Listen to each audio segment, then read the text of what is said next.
In this video, I'm going to go through how we made $1.3 million ARR in our first year of operating as an agency. For a little bit of background about us, we were the enterprise implementation partner at a top 4 voice AI infrastructure developer platform that is VC backed. And from there, we've basically ran a variety of different techniques, tried a number of different things. And in this video, I'm going to go through what worked, what hasn't, what the market segment is, where the market opportunities are, and where things are going. Anything from running your ads to how to get your first client, how to rapidly build for production, how to test in production, basically an end-to-end system that you can replicate, all in this video. Let's get started. So a high level view of what we'll be talking about today. So first of all, we want to talk about what is currently selling well. So this is not based on anecdotal evidence. This is based on market research from Google Trends, monitoring our competitors' website traffic, looking at social media, what reels are getting watched, what videos are performing well that determine the market intent. And then moving on from there, we'll be looking at finding your first client. So the top funnel, the prospecting, how to find your first client. From there, we're going to be looking at conversion. So we're looking at the different market segments and the brackets about conversion. So which means looking at the different sales tactics that we'll be using and how to reduce friction, how to use objection handling, and what to say in certain things, how to recognize certain things. And then by extension, with conversion is contract templates. This is more important than most people think. Your contract terms can dictate how or whether a company would sign up for your services. Your milestone, are you going to be a milestone basis? Are you going to be a project fee basis? What that particular looks like. We're going to touch on briefly on the building agents aspect of it and how we get production ready agents out the door super quickly, how we're able to close out these deals, and how do we upsell these agents, and where we leave room for these agents to be upsold. And finally, the monitoring and alerting part of the agents. One of the biggest things that we need to inform people who are building these agents is that you need to know before your clients do when something is not working or something is down. And most of the people who are seeing client churn or are unable to answer some of these questions fail at this final last step. So assuming you follow all of these quite well, you will be, I think, very comfortably breaking in around 10,000 per month after about 2 to 3 months into this particular business. I'll also show some screenshots of my particular success as well from my banks, etc. Obviously, I'll blur out the customer stuff and to show you how we perform so you can have a benchmark of what we looked like day one.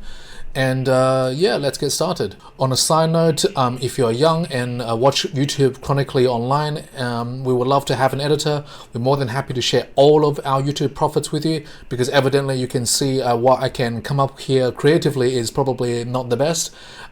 Feel free to leave a comment or message me directly. We would love to have you on board. So the first topic is what is selling well. People love teasers, so here's a little bit of a teaser of what has performed well in terms of every different niche category. I'll share with you guys shortly.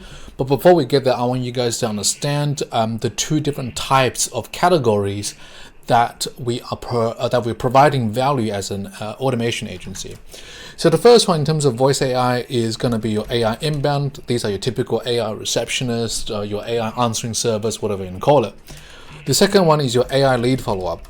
Not cold calling, that's a different, I'll categorize that differently, but AI lead follow-up. I want you guys to understand what these 2 pain points actually are before going to the next step. I'm going to show you guys this post, right? I'm going to summarize it really quickly. It says, I hate phone calls, I hate answering the phone, I hate returning phone calls. I just hate it unless it's a scheduled call. I would avoid, delay, procrastinate. Here's the description of what they want. I literally just want someone who can take a call, write down the important info, or give the details they're asking for. Help. This is from Reddit thread and Our Therapist. You will find this sort of everywhere. So the pain point is very simple. People are busy and do not like taking up phone calls. Very easy to understand. The second one is, I want to put in brackets, pain reduction, right? Now AI lead follow-up. So this is when you put out an ad, right? Someone fills out a lead form and they contact you. And they contact you because your ad has performed well and they resonate with them. They fill out a form, and the owner's role is to call this person back, right? You call this person back because you're going to close them to make money. So in this category, this is going to be some sort of monetary gain, some revenue gain, right?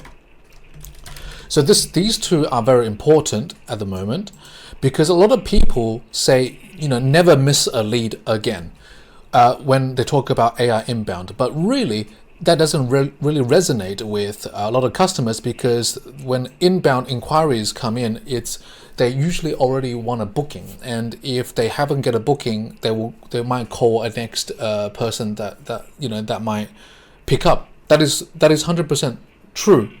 But for the majority of the people, the majority of the businesses, it is actually a pain reduction that is the driving factor to actually purchase your business.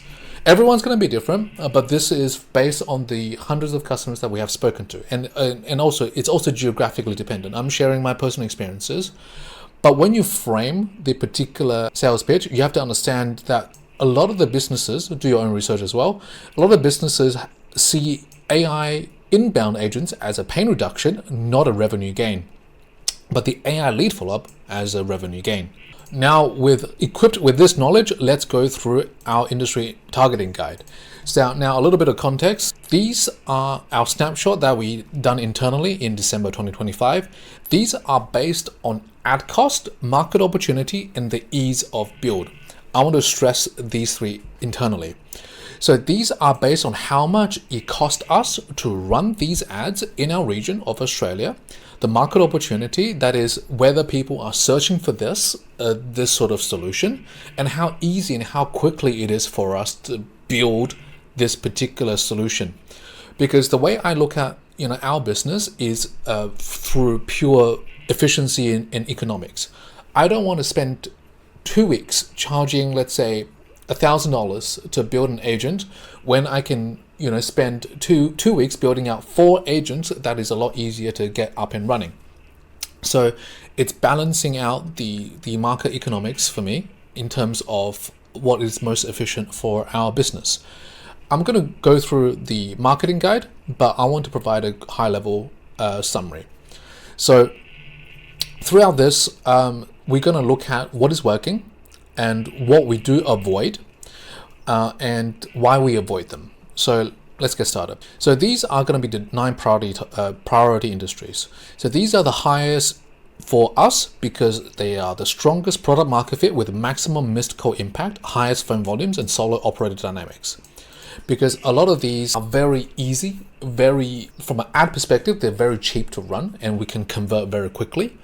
The speed to lead is almost like a week, as opposed to enterprise contract, which might go for 6 months to 12 months. So let's go through these. Your standard trade services: plumbers, HVAC, electricians, roofers, locksmiths, law firms, therapists, real estate agents. These are the top ones that we see a lot of volume in terms of ad cost and how easy for us to build it. And this is sort of how we analyze our criteria. So we want to get as much information from their website as possible to reduce the amount of time we need to spend building. Their customers typically like to inquire over the phone, and hence why there is a need for them. We are targeting smaller teams. I'll explain that in a bit. For this particular category, we're targeting smaller teams because they feel the pain directly, and it's much easier to get in through the door. There's also mid-market segment that I'll also talk about. Following up from that, we need to understand the market segments. There's going to be 3 different market types. These are my personal words, descriptions for them. We're going to have prosumers, which are, self-employed business owners or very small owners. Then we're going to have SMBs, small and medium businesses. This is typically your clinics, your private practices, etc. And then we finally have enterprises.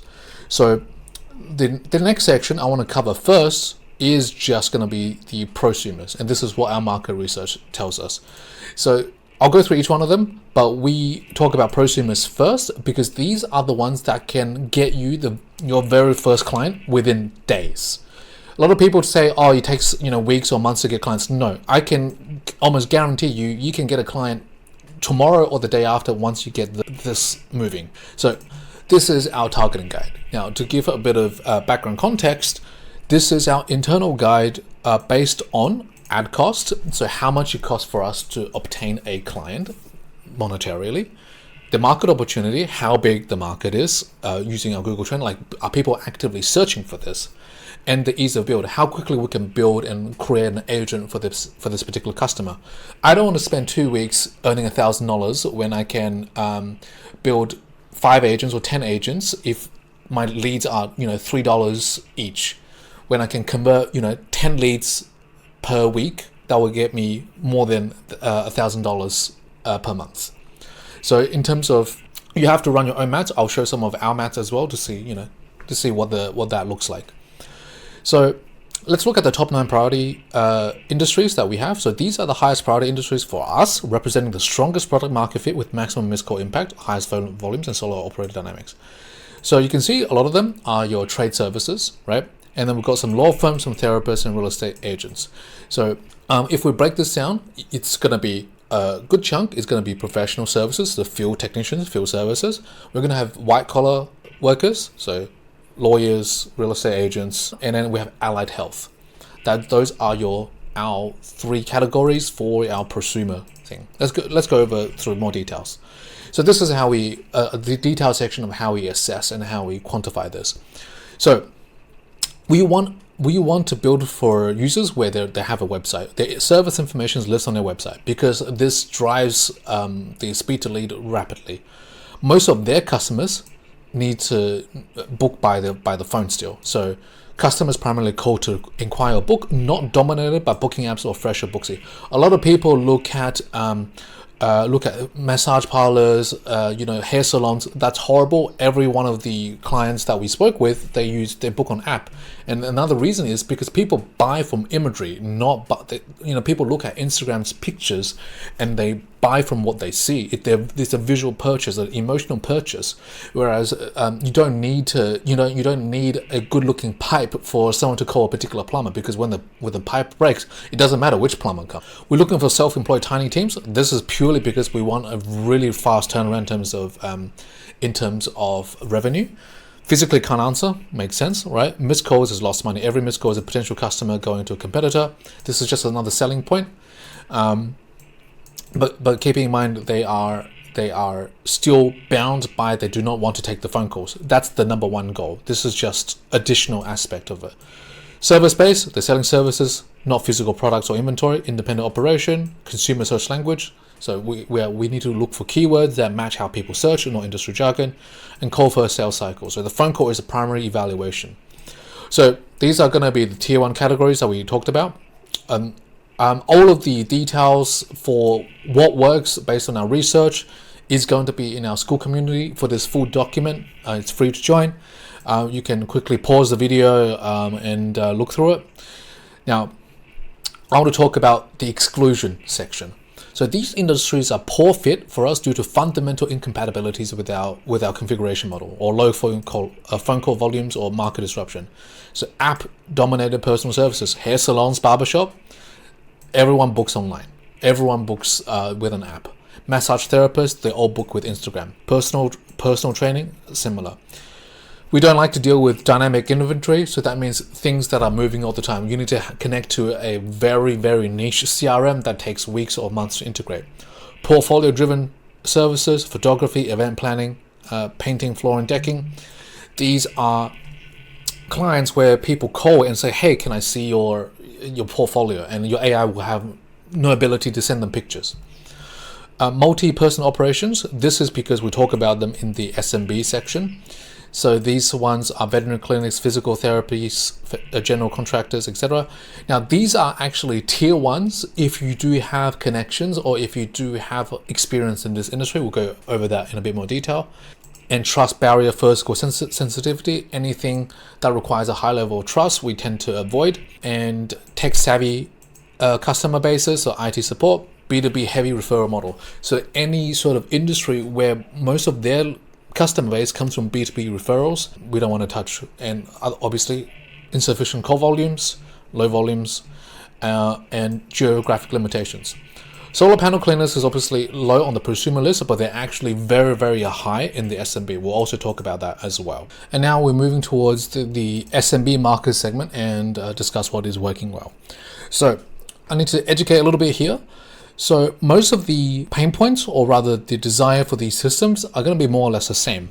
But the mechanics in which they work and where these businesses derive value will be a little bit different. So for example, in the first instance, I showed you the AI inbound agent with the receptionist, so with the therapist. And the therapist just doesn't want to answer phone calls. But when you come to these SMBs, they might even have a receptionist. They might even have someone in the front desk taking these phone calls. The role now isn't so much to never take a phone call ever again, but rather to alleviate the role of the receptionist with taking phone calls.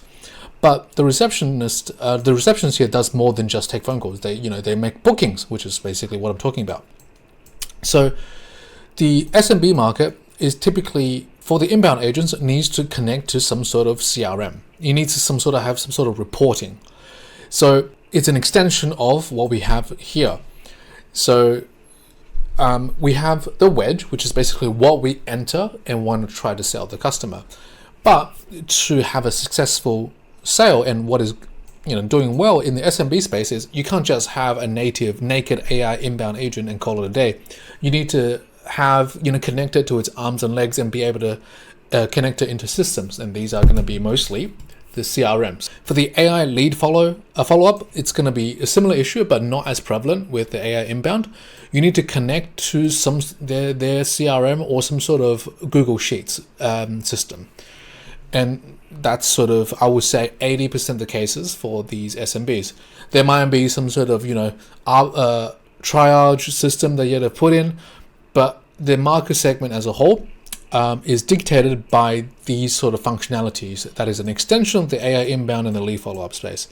Now, this document doesn't talk about the SMB space because SMB space is a lot more varied.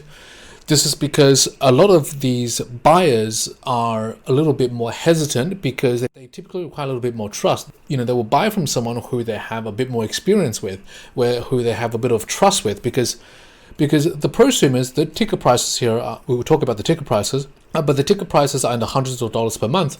The SMBs are going to be the high three figures or even the four figures per month in terms of the contract size. And these, to validate this level of investment, they will need to have a level of trust with you. So for SMBs, I don't recommend that as your sort of first entry into selling this, because it requires a bit of finesse in trying to close these deals. But in saying all of that, if your background is, let's say, dentistry, and you already have a network of dentists and you already have the trust with this industry, by all means, this is your tier one. This is what you need to tackle first, because there is almost a lot less resistance when you try to sell a dental clinic, a dental practice, a AI inbound agent, compared to someone who is putting out ads for dental practices. So that's the SMB space. So take basically all the industries that we have discussed here, and if some of these allied health or professional services or verticals you have experience in, even solar, whatever the case, this should be your go-to as your first tier. And finally, we have enterprises, and this is sort of the space we today play in, and these are sort of dictated by MSPs, so managed service providers or systems integrators, and these are all very they buy from connections only. So like you probably have more success inviting a particular executive out after you met them at an event out to dinner to discuss business partnership opportunities than you'll find them elsewhere. But similarly, they start from a particular pain point. That is, you want to, let's say, reduce 20% and fill the 20% of their L1, the level 1 tickets. They all start somewhere. But in terms of what is selling well, for an agency, I would say the difficulty is much better starting from prosumers, moving up to SMBs, and eventually, as you grow in the agency size, target the enterprises. But the enterprises, as an asterisk, is very, very relationship driven. So we're just wrapping up this particular section. So for the following section, we want to talk about how we get our first client basically very quickly. I'm going to be giving you the benchmarks, the numbers you'll be looking for when you run these campaigns, and what you should be able to expect when running these campaigns. So again, we're targeting, so far, 90% of our customers that will come through the door are going to be prosumers. There's going to be 10% SMBs, because you won't be able to dictate what comes through the door. But I sort of sharing with experience, I would say 80 to 90% of the customers that do come through the door as an agency will be prosumers that you want to close and get them to say yes. 10 to 20% will be the SMBs. So let's move on to section 2. I think this section is probably the section that most people have the most fear of, in that this is something that is completely foreign to them. I'm going to run you through all of the things that we have tried, our successes. I'm just going to quickly move my head over here. Starting with the most successful, and then going through the things that we have tried that didn't work, but your mileage may vary. But I'll tell you through why we decided to not go down that path, etc., etc. It's going to be a long segment, so bear with me. So let's start strong. Let's start with the most successful one. So let's start with ads, then social media content, and then everything else that we've tried. I'll also show the figures, the numbers, the benchmarks, everything. I will also, at the end of this section, talk about how we make the ads and the type of real content that we're also posting out as well. So first thing is ads. So I'm just going to zoom in a little bit here. So there are two things that I want you guys to keep in mind. So the first one is your cost per click, which is this column. I don't know, deal with me for a second. So this is the cost per click column. And then we're going to have to look at the cost per result column. So cost per click is essentially how much it costs you in terms of ad money for one of your customers to click on this particular ad. From our personal experience, anything more than about $6 is horrible. Anything you want to target close to $3. But there's a caveat to all of this, because you still want the people that click on your ads to be your target audience, to actually be interested in purchasing whatever it is that you're selling. So let's run through. So our most successful ad is actually this one. So $3.49. We, at the time when we were running our agency, we had a team of 5, and we could only do about 4 to 6 builds per week. And so we didn't actually need this much ads. So we constantly paused, unpaused, pause ads, because we were just getting too many leads. We couldn't go through them all, given how small our team were. Now, when someone clicks on an ad, you have to qualify them with a lead form. So because you don't know whether that particular person is qualified. And then we have our most successful campaign that we ran for the longest is at $18 cost per result. Now, I would say anywhere below $20 is a good mark. Anything above $25, it's not so good. Now, when you first run the ad, I'm okay with having double this figure for the first $200-300 spent. So for example, for my first $200, I'm okay with seeing a slightly higher cost per click value, and likewise with the cost per result, just because sometimes you have variance, right? Sometimes you get no leads for the first 100 clicks, or sorry, the first 10 clicks, and then you get 3 leads for the next 3 clicks. So just take into account some variance. So it's a numbers game at the end of the day, but these are some of the figures that we have. Now, in terms of the lead form, from there, on average, I would say we convert 1 in 4 interested leads. This is a sales game, right? This is going to be a topic that we'll talk about, converting your first client, which is what we're talking about next. But our experience, or my experience, is around 1 in 4, 1 in 5 we convert. So internally, we have for every $100 we spend on ads, we usually get 1 conversion.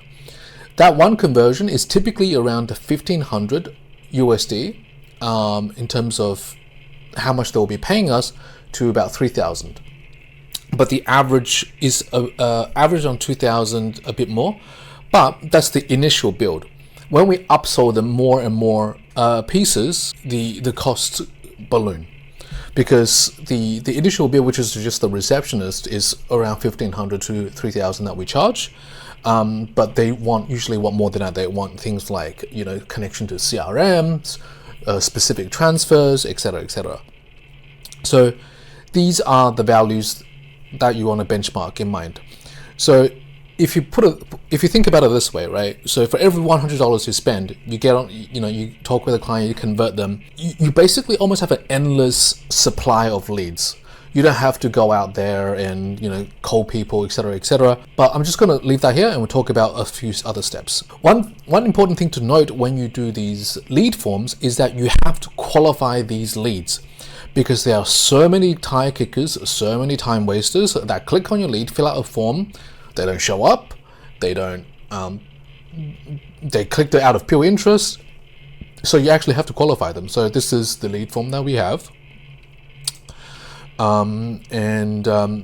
have a multiple part questions. Only by the end of it, we then give them a call. We don't use AI to call them, because we don't want the conversion to drop, because the human's still infinitely higher and we don't get that many. So we close them. I close them personally, or we as in me and two of the other members of the team. And we usually call them within 12 hours. Sometimes within 24 hours, but almost always within 2 days. But we try to do it within the next business day. Now, in terms of what some of the ads look like, you can see some of it in our school community, but these are some of the ads we did, with this format being one of the most successful. Feel free to join our school community for more insight on this sort of stuff. And earlier on, this was the most successful approach that we've had. And this is what really propelled us to being a really, really good agency. So this is our earnings from October to December in 24. And our ticket sizes are anywhere between I think 5,000 to 7,000 to even more at the time. Earlier on, because we charged a lot more. The prices come down due to competition nowadays, but this was it was ridiculously successful for us. Now, the other one that is really good has been Reels, but this one is a bit of a delayed effect. I want to quantify basically everything here in an economic sense. So ads was very easily quantifiable, because we know how much, when we spend X amount of money, we get X amount of leads, which yields to X amount of profit.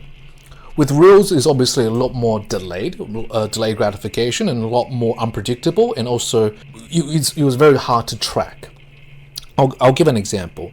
So for this first, I believe 2 or 3 weeks, we went and recorded a podcast, and we used a number of different platforms to chop up the podcast and post it online. We had, I think within the first week or so, we had like 3 people interested in needing an AI agent, and one was actually a very, very big client out in Denmark.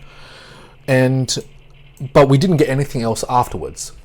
And these reels are not, easily built, because we had to rent a studio, we had to film it, we had to edit it and export it.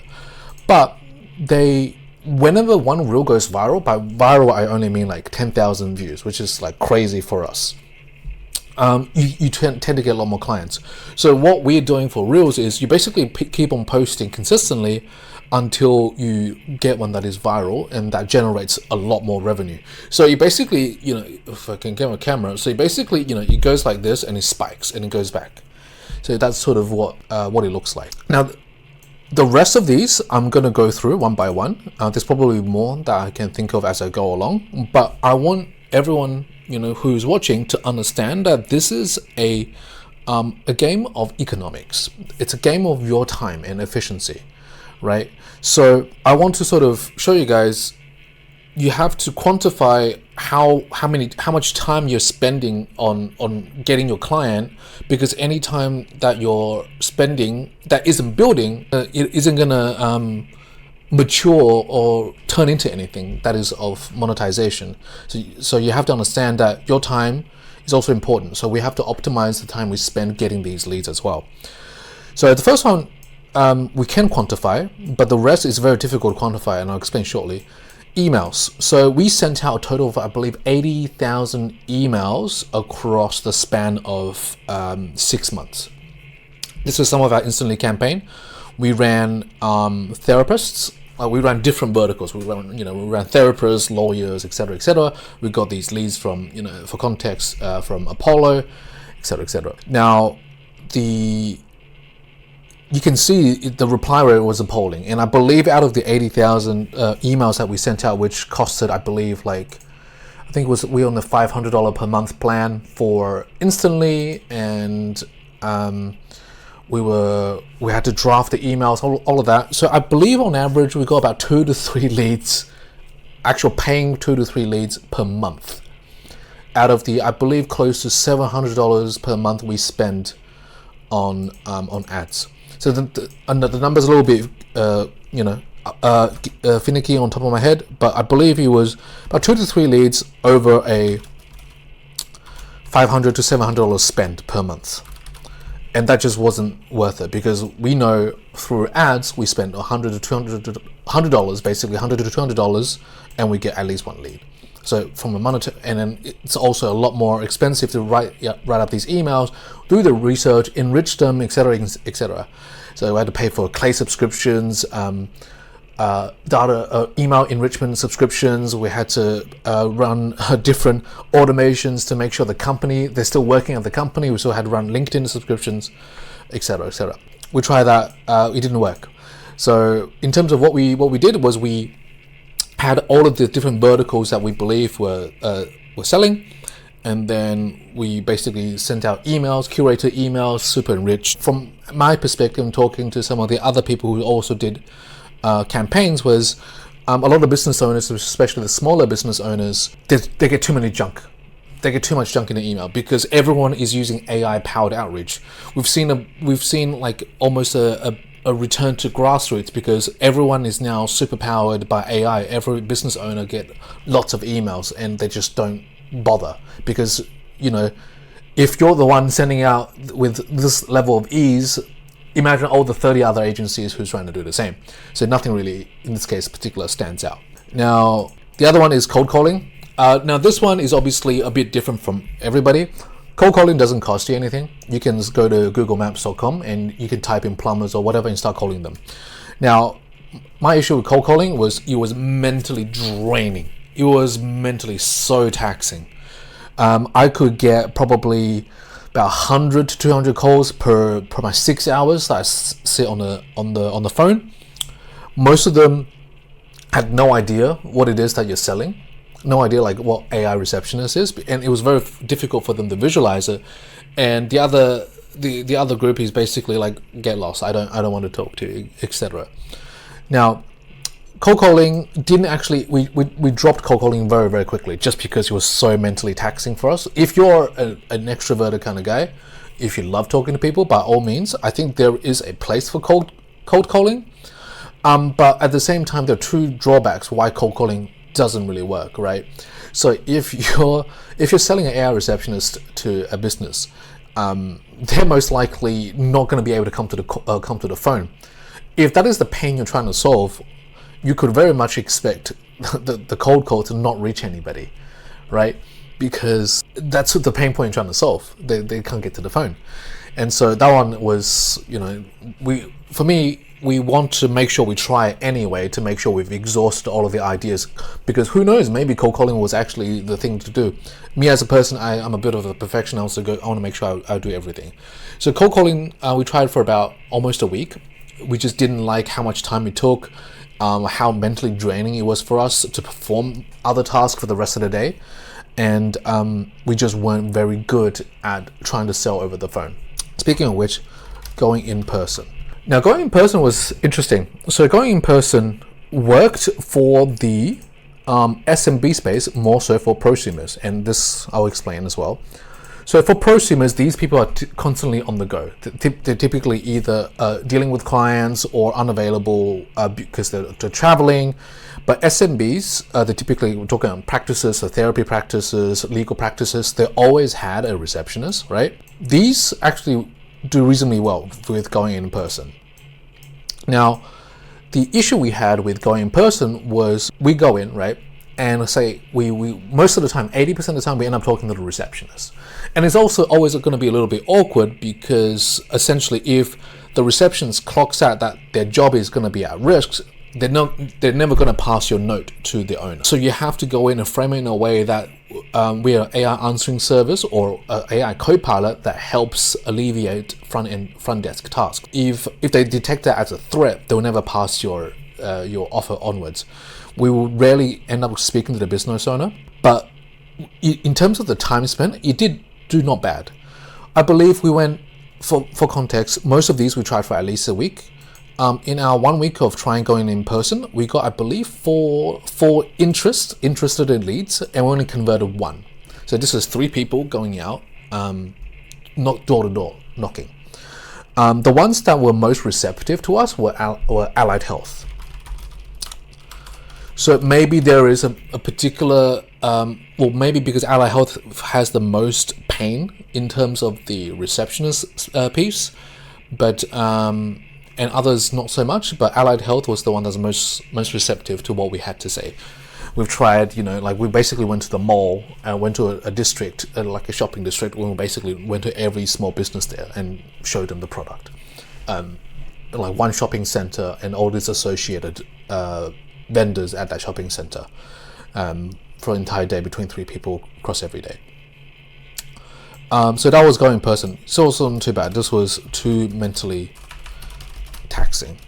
So it's a bit hard for us to quantify because I don't have any of these records. I wrote them on a piece of paper, but I'm just recollecting as much as I can for you guys to know mentally how many, how the time spent to get the number of leads. So for example, cold calling, we got like 1 lead, right? If we're going in person, we also had 1 lead across the week. And the build ended up for this was just a very small, I think 3,000 build. It was for a dental clinic, for independent dental clinic. Another one that we tried that initially saw a pretty decent success was actually Facebook outreach via admins. I have a few things to say here. So initially we joined a lot of Facebook groups where, like local find a plumber or find a whatever groups, or your local professional trades, and try to make a message there. You'll quickly get either banned or kicked out of the group, or you need to wait for for approval process. So it's very, very difficult to manage from a logistics perspective. So we did that for a little bit. There wasn't any success from posting in these groups, and then we sort of switched tactics and decided to message the admins asking if they were willing to promote our service for a revenue share. So that's what we did.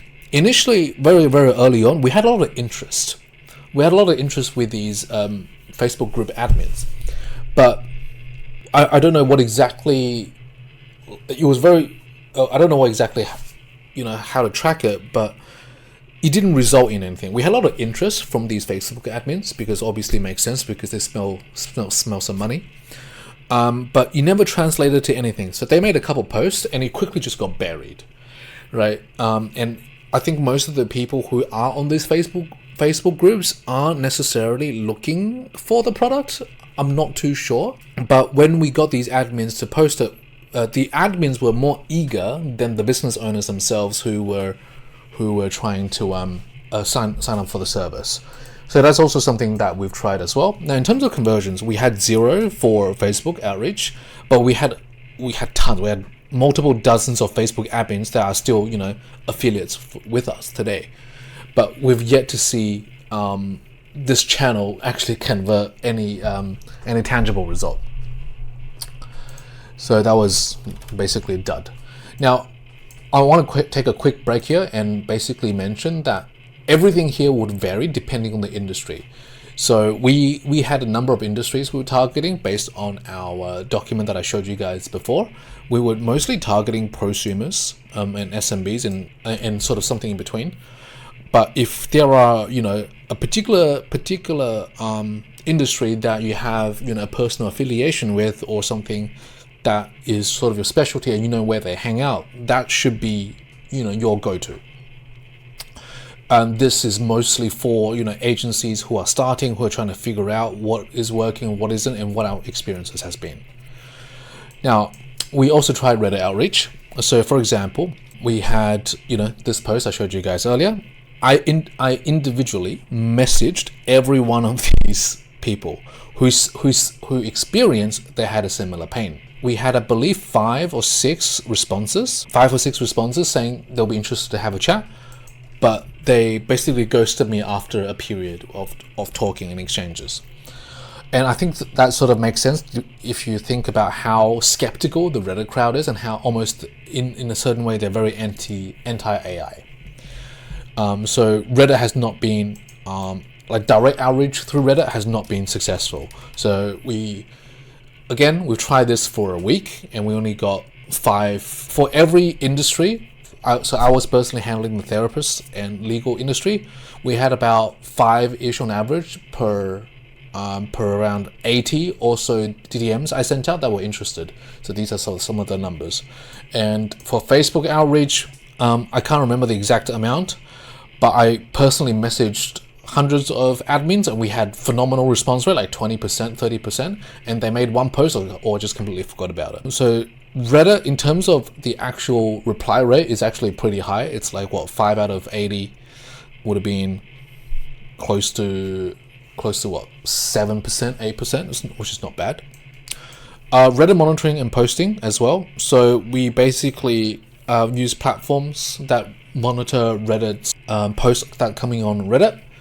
And that's also part of the reason, how we found this particular post.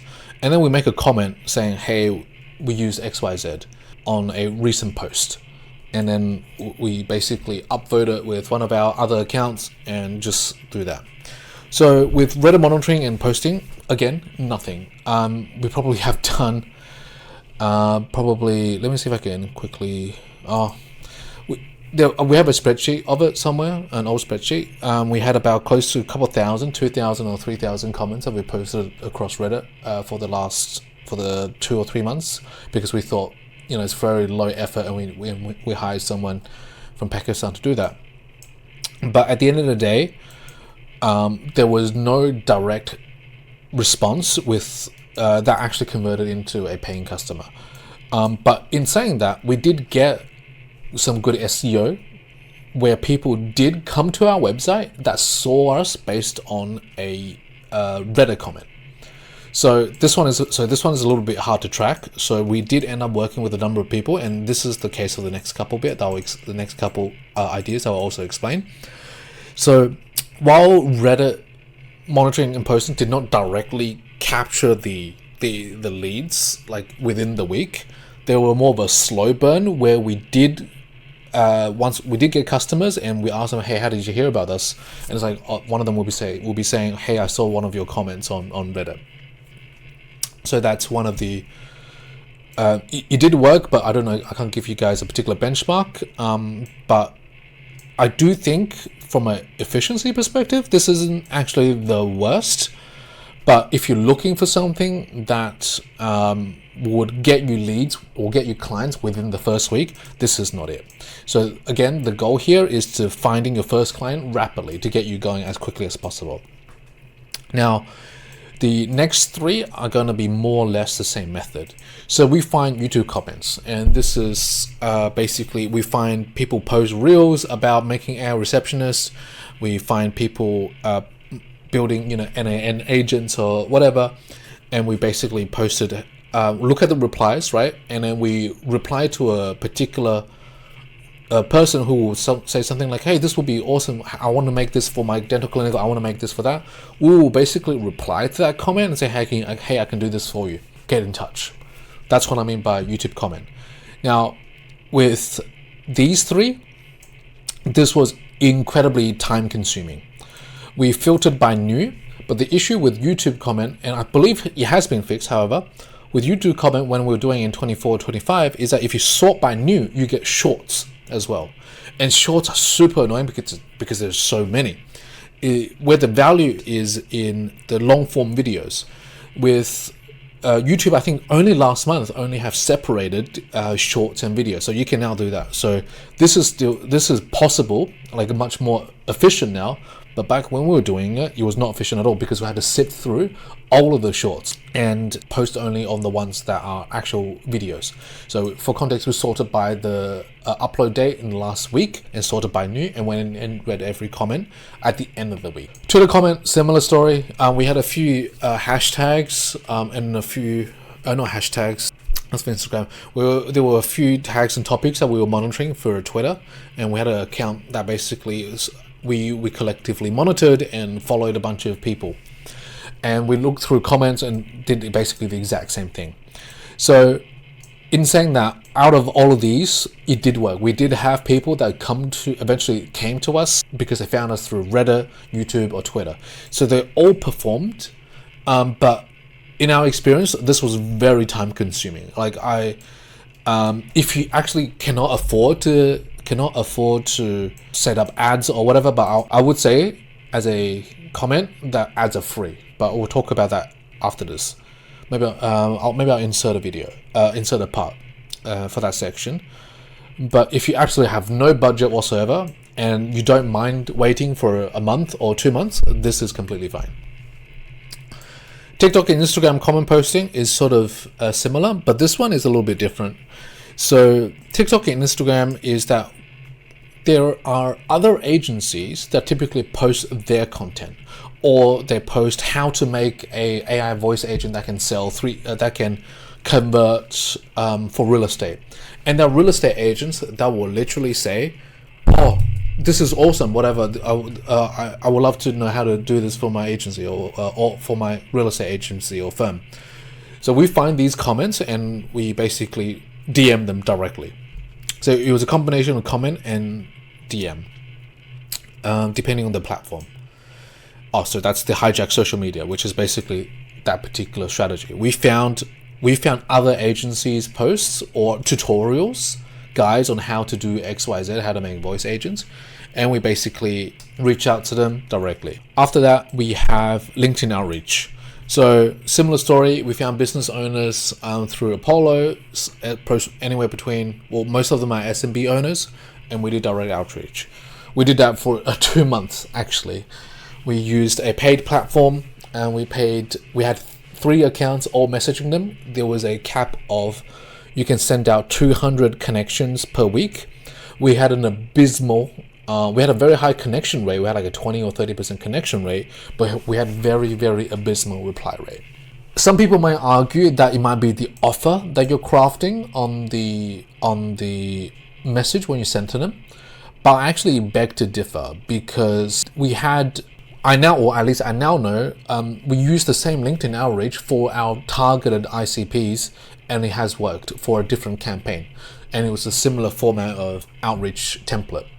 So we use the same template across different industries, but for LinkedIn outreach directly for SMBs, it did not work. Some of the benchmark statistics, just going back a little bit, for Reddit, I believe it was 5 out of 80. YouTube commenting, we were doing this for weeks. It's very hard to track what the actual end conversion rate was, because some people forgot they found us on YouTube. They just emailed us, and then it took us 2 weeks, 3 weeks of back and forth before we actually started to build. Some we didn't actually spend talking upfront. LinkedIn outreach, we have, I believe,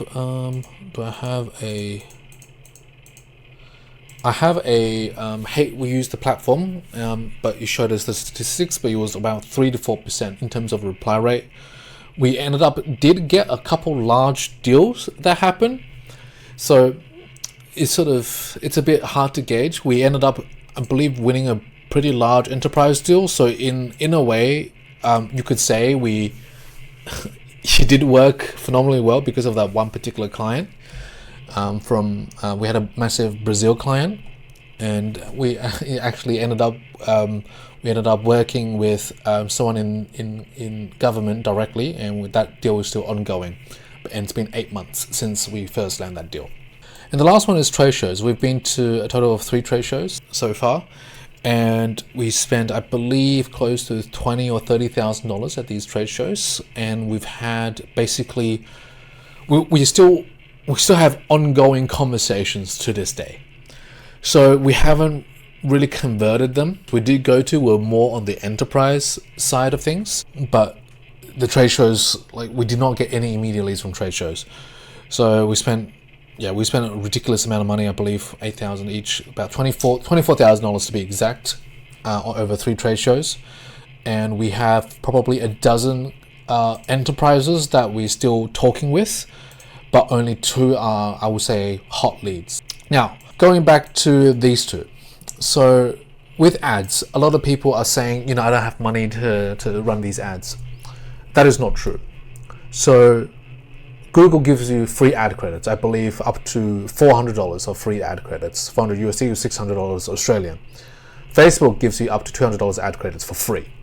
LinkedIn gives you free ad credits. Reddit gives you free ad credits. You could literally run ads for free, and it is basically impossible to not get at least a bunch of leads from the free credits that you're given. So because of this, I refuse to recommend anything else just because of how free this is. With posting reels as well, posting reels work because once you've posted something, you'll generate content over time and you're looking for the viral hit. But once it does blow up, you will get probably a dozen or 2 dozen leads just over a period of one night when it sort of pops up. So that also works. So in terms of there are probably a few other things that we've tried but escaped my memory, and I don't have any of them on my notebook.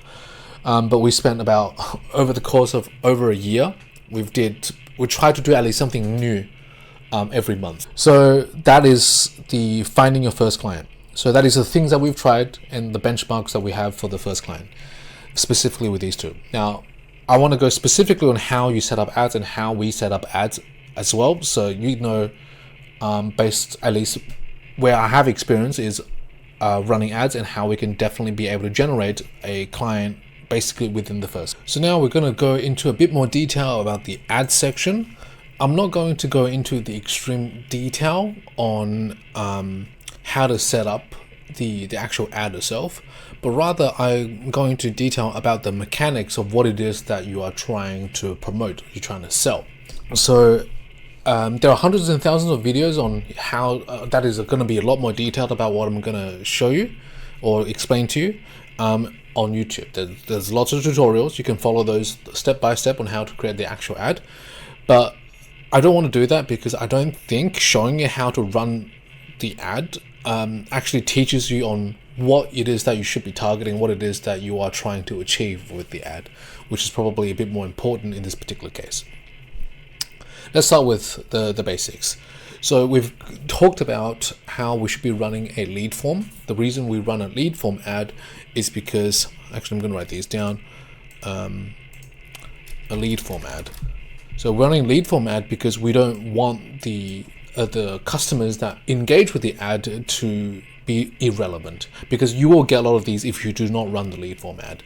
So the lead form allows you to capture the name and the number and the information about the particular customer that you can contact and engage with. The other one that is also, the second one to talk about is fairly disputed. It's actually the location. I've seen a lot of people say you should not limit it to a particular geographical location, but I actually beg to differ. So the usual argument is that if you restrict it to a particular city or a particular location, your ads cost more, you don't have as many leads, etc. But I don't think that is the case at all. So when you run a particular location, you should be able to see the target audience of the area that you're in and how many people will be exposed to your particular ad.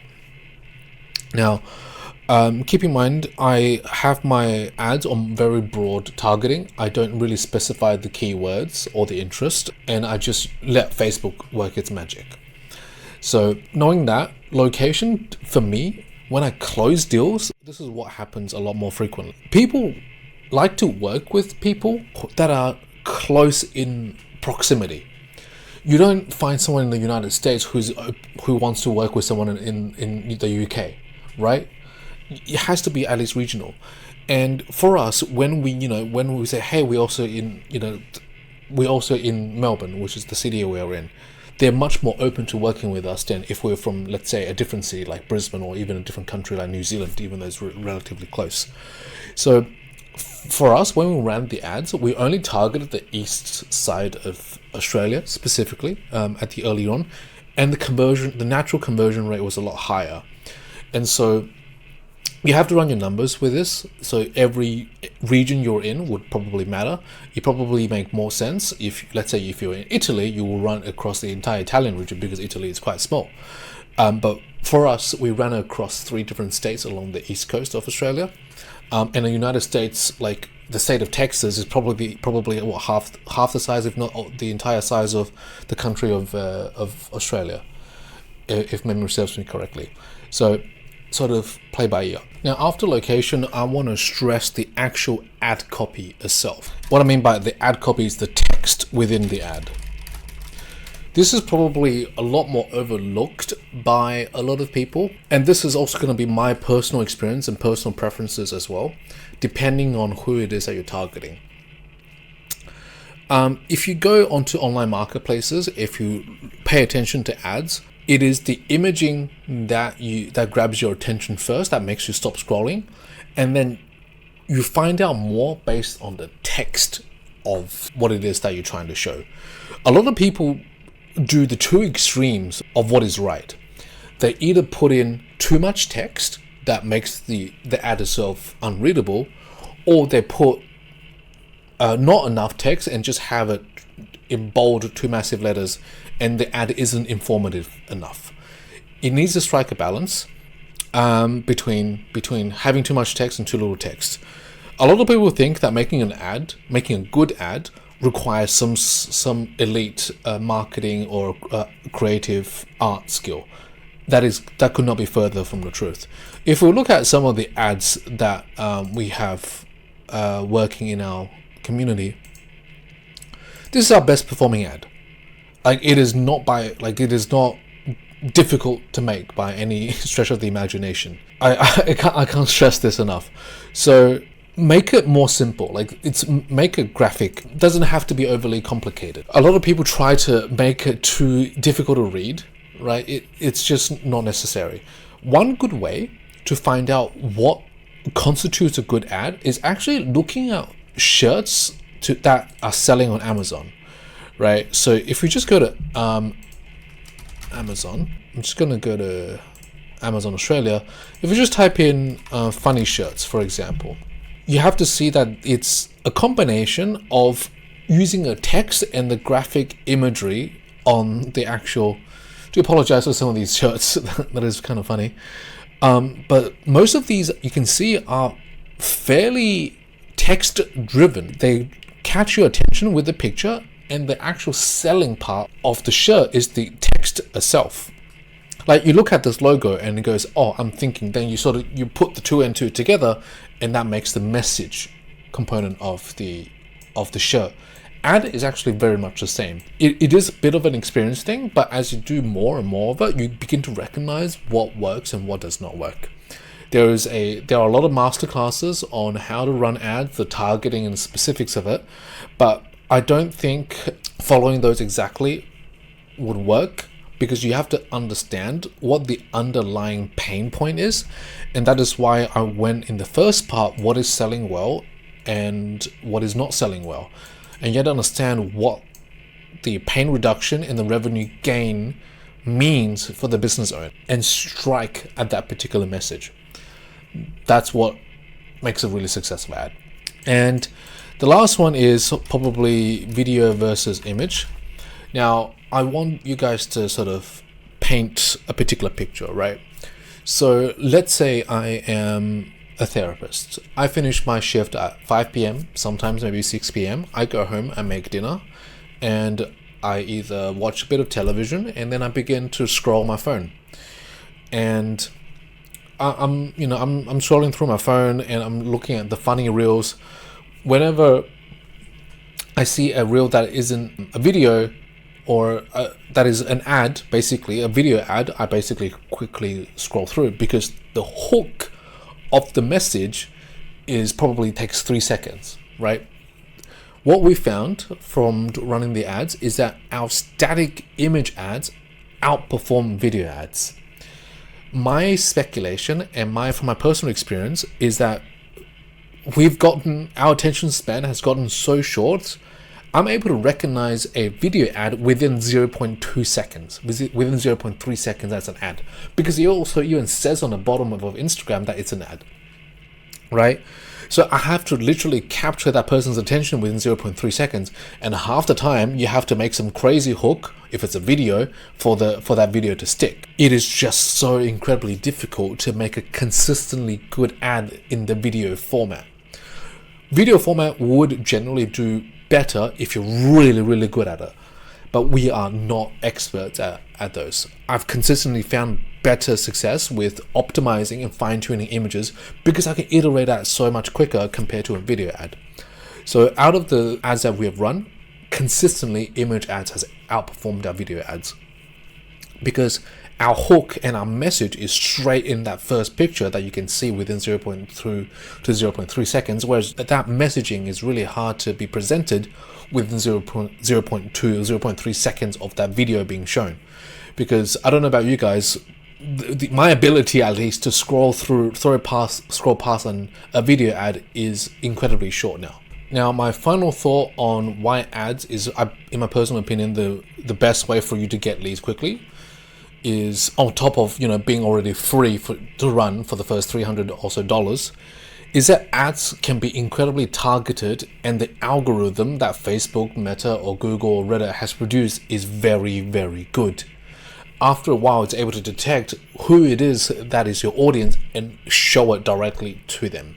And so typically with like running outreach campaigns, with running Facebook groups, you have to go source and prospect to make sure there is a good alignment between your audience and what it is that you're trying to sell. Facebook, I guess, paid ads, what you're paying them for is that particular alignment whereby they match that audience for you. Granted, there is a period when you first run the ad that Facebook is still trying to figure it out, but it figures out relatively quickly nowadays compared to what it was like 10 years ago. So that is my final comment on why I recommend ad is the quickest way to go for you to win your first client, basically within the first 3 days. I can tell you with confidence that once you have basically identified what it is that you will be pitching, created your ad creative, sign up an ad account and start running these ads, you'll be able to get a customer not within weeks. A lot of people talk about, it takes weeks to get a customer. You'll get it within days, if not the same day. That's how quickly the ads will work. By the time you put out an ad, it's going to be running on a $10, $20 budget.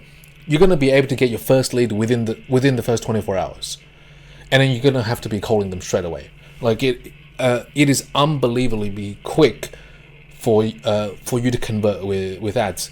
So when a lot of agencies are telling me, I went out to this show, I'm working on a particular lead and it's been 4 weeks or 5 weeks and I haven't got any business. I'm like, you're probably not doing it right, because a lot of people think that it's a long and arduous process when in reality it happens the very much next day. You have to convert the next day, and if it goes well, you'll have a deal that you can sign within the week, just so that people can understand that is the time frame that we're working with. Now, the next best one that I want to talk about in terms of efficiency perspective, this is not so much the economics of money, but the economics of time, and that is social media content. So we're talking reels, posts, like let's say you're more popular on Twitter, Reddit, whatever, some sort of social media that you use. My recommendations are going to be Twitter, Instagram, and TikTok. Those three are the ones that we still, to this day, we still make posts. So I want to quickly show you an example of the process we do. Keep in mind, this is from a long time ago. So we did a podcast and we basically use a program called Opus Clip to basically take the video and chop it up into clips that we can upload. And we upload them and then we get, probably a couple hundred views.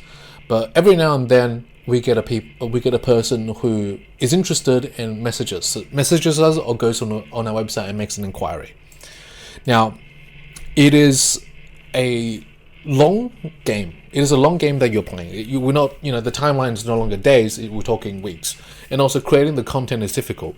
But in saying all of this, it is very effective, especially if you're good with speaking in front of camera, or if you're familiar with, cutting, clipping, and that sort of stuff. We've tried clipping, posting on social media,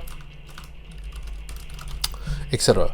So I'm just going to quickly go back to this video that I had. So you can read the caption here of what it is that we're doing. You can look at some of the posts that we've made. I don't know if they'll all be shown because some of them are ads, not reels.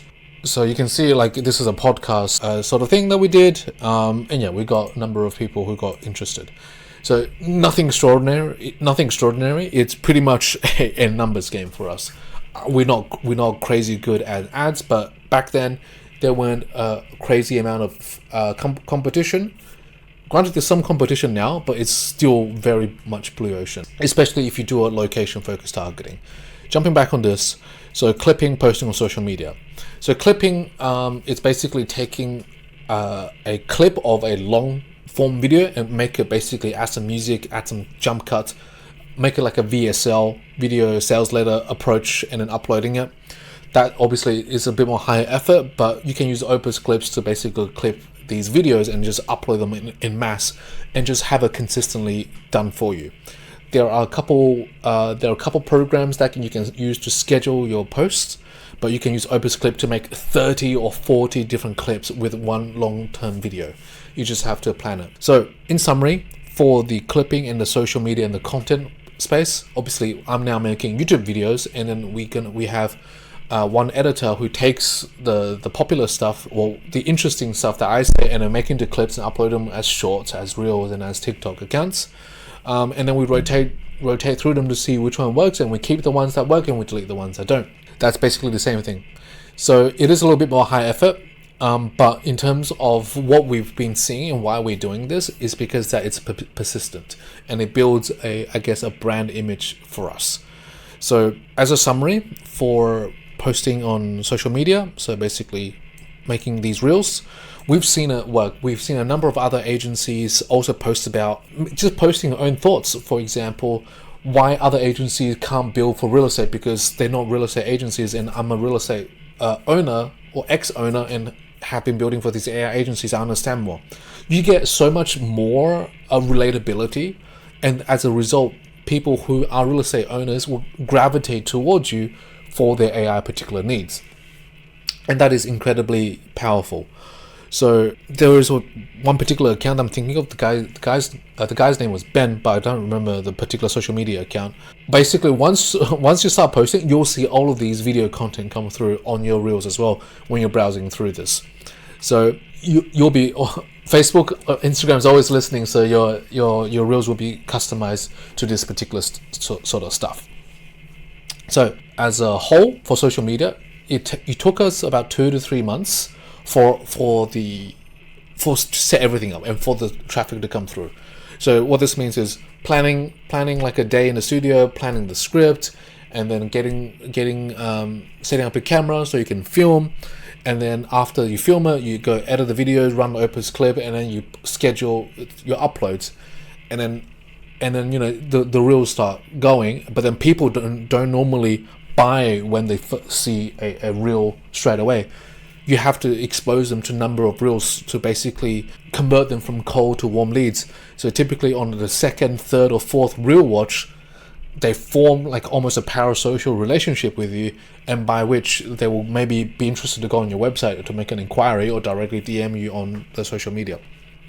So there are a couple examples that you can find in terms of the clipping and the reels on our social media account. Yeah, there are once you dive deep dive into this particular avenue, you will see more and more of the other creators that have been coming out as well. So as a summary, so ads is, in our experience, your best bang for your buck.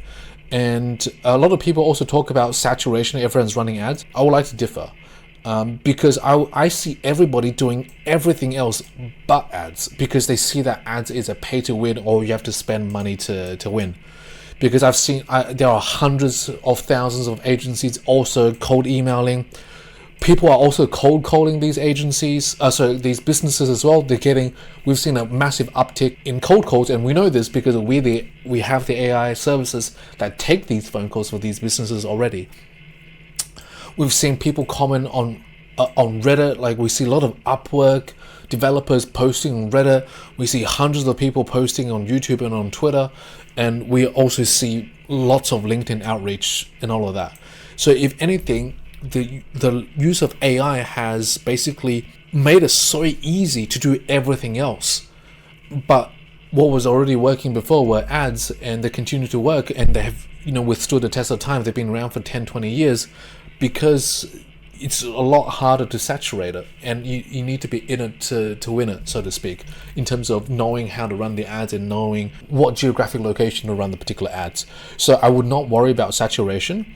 So I would, however, worry about being able to convert them effectively, because that is something that you can do. But in terms of what we're seeing everywhere else, we've seen an uptick in almost everywhere else, relatively higher than ads, from my personal experience. And the second one that I would recommend in terms of your time efficiency is probably posting content on Reels, because you can take one long form video and dice it up into 50 to 100 short form videos that you can go and proceed to upvote. And the last one is probably, like any of one of these commenting, if you're in a particular group, or if you're familiar with or friends with an admin or a particular Reddit subreddit that you have some sort of authority over, or you have your own newsletter, those are also good avenues for you to tap into. So that's sort of my spiel on the finding your first client part. So let's move on to converting your first client. Now for this part, I just want to preface that I am not the best salesperson, but yet still I was able to generate a large amount of revenue for a small agency owner. Now, in saying that, there is a number of things that you have to be cognizant of as you try to make your first, build your first relationship and convert your first client. The first one that you need to keep on top of your head is that you are there to help them. So try to be helpful. You're not there to sell a product. The mentality I always go in is I want to be helpful. I want to provide something of value to the particular customer so that they would see that and purchase away from me. All buyers are intelligent to some extent. They want value. So there's a number of ways you can convey, the topic of value. We'll get to that shortly. But the number one thing I want to go in is try to be helpful. And one way to be helpful is you have to understand what it is that they're going through. So we've gone through the first topic that we have to understand the pain point. Whether that is the AI inbound or the lead follow-up particular pain point. You have to understand what it is that they're trying to go through. And number two is, when you go in, is people hate being sold to, right? People can smell it from a mile away. So your framing of the problem isn't trying to sell them a particular issue. But in saying that, understand that the first time they book with you, or their intent to purchase from you, is going to be at its all-time high. Right? So for context, they just either saw your ad or you've just reached out to them on Instagram or whatever, and they booked a meeting with you face to face. At this point, this is going to be the very, very highest point in terms of buyer's intent. This is incredibly important. This is because we typically want to at least close or get as far as possible in terms of buyer intent when jumping on the first call. And we can do this with a number of ways. We can provide them, with a particular demo that is specific to the business, or we can provide them with, even better, a demo particular to that business that you can show with them on the particular call. And you know what? While we're here, I'm just going to quickly show you what that even looks like. So inside Trillet, if I were to go to my YouTube account, so I'm just going to make a new flow, right? I'm going to create from business, right? So I'm just going to look up, let's say, arborist in San Francisco, right? I've never done this before. Let's look at arborist now. Let's make sure it's in San Francisco. Great. I'm going to go on the website, right? I'm going to just look up that business. Our system is going to do its thing. It's going to find, their business. And we generate a voice. Let's say we go with a female voice, right? And it's going to generate the agent. Use this particular time to learn about their particular business, right? To learn about what that business can possibly do, and etc. So while this is running, I'll go back to a couple talking points. Try to go as far as possible in terms of converting them in the first call.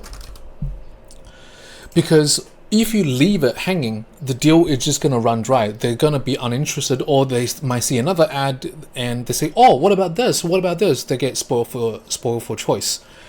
And that is pretty important.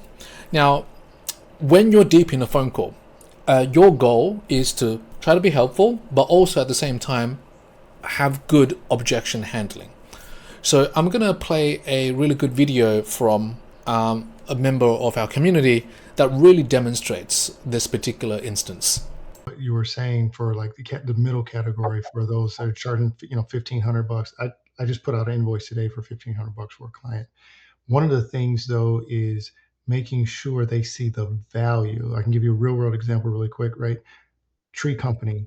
He's got 6 people, but he's a worker as well. So he's either running down the street trying to get new business for the people in the neighborhood, or he's on a crane as well. So there's many times he cannot answer the phone. If you're on the saws are buzzing, you're on the crane, it's not good customer service. Or if he's with a client at their door, it's not good customer service to pick up the phone. Ask him, how many phone calls do you miss in a given day? Hey, I miss 10 calls a day. Well, how many do you close? I close about 7 because people are calling me for a reason. It's not a luxury product for cutting these trees down. Something's wrong in their backyard, a tree's on their house, on their car, whatever the situation. And I say, well, what's your average ticket? It's about $1,500 average ticket going, for him.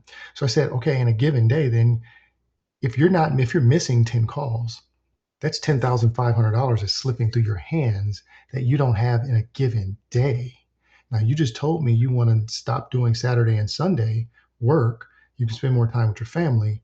So in a given day, you're saying 10 grand. Not saying you'll get all of that, right? But in a given week, that's 50 grand that you're missing. Right? He has a multi-million-dollar business, but still. So in a given month, that's $200,000 that's slipping through your hands. So if I was to charge you 2 grand and $500 a month, are you willing to take that? Shut up and take my money. You see that? So it's the value proposition that you have to give them, because you don't want Amazing. a client calling the next person on Google, right?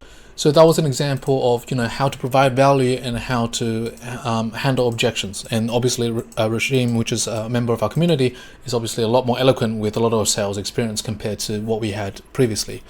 Now, it's been a couple minutes. We've built the agent.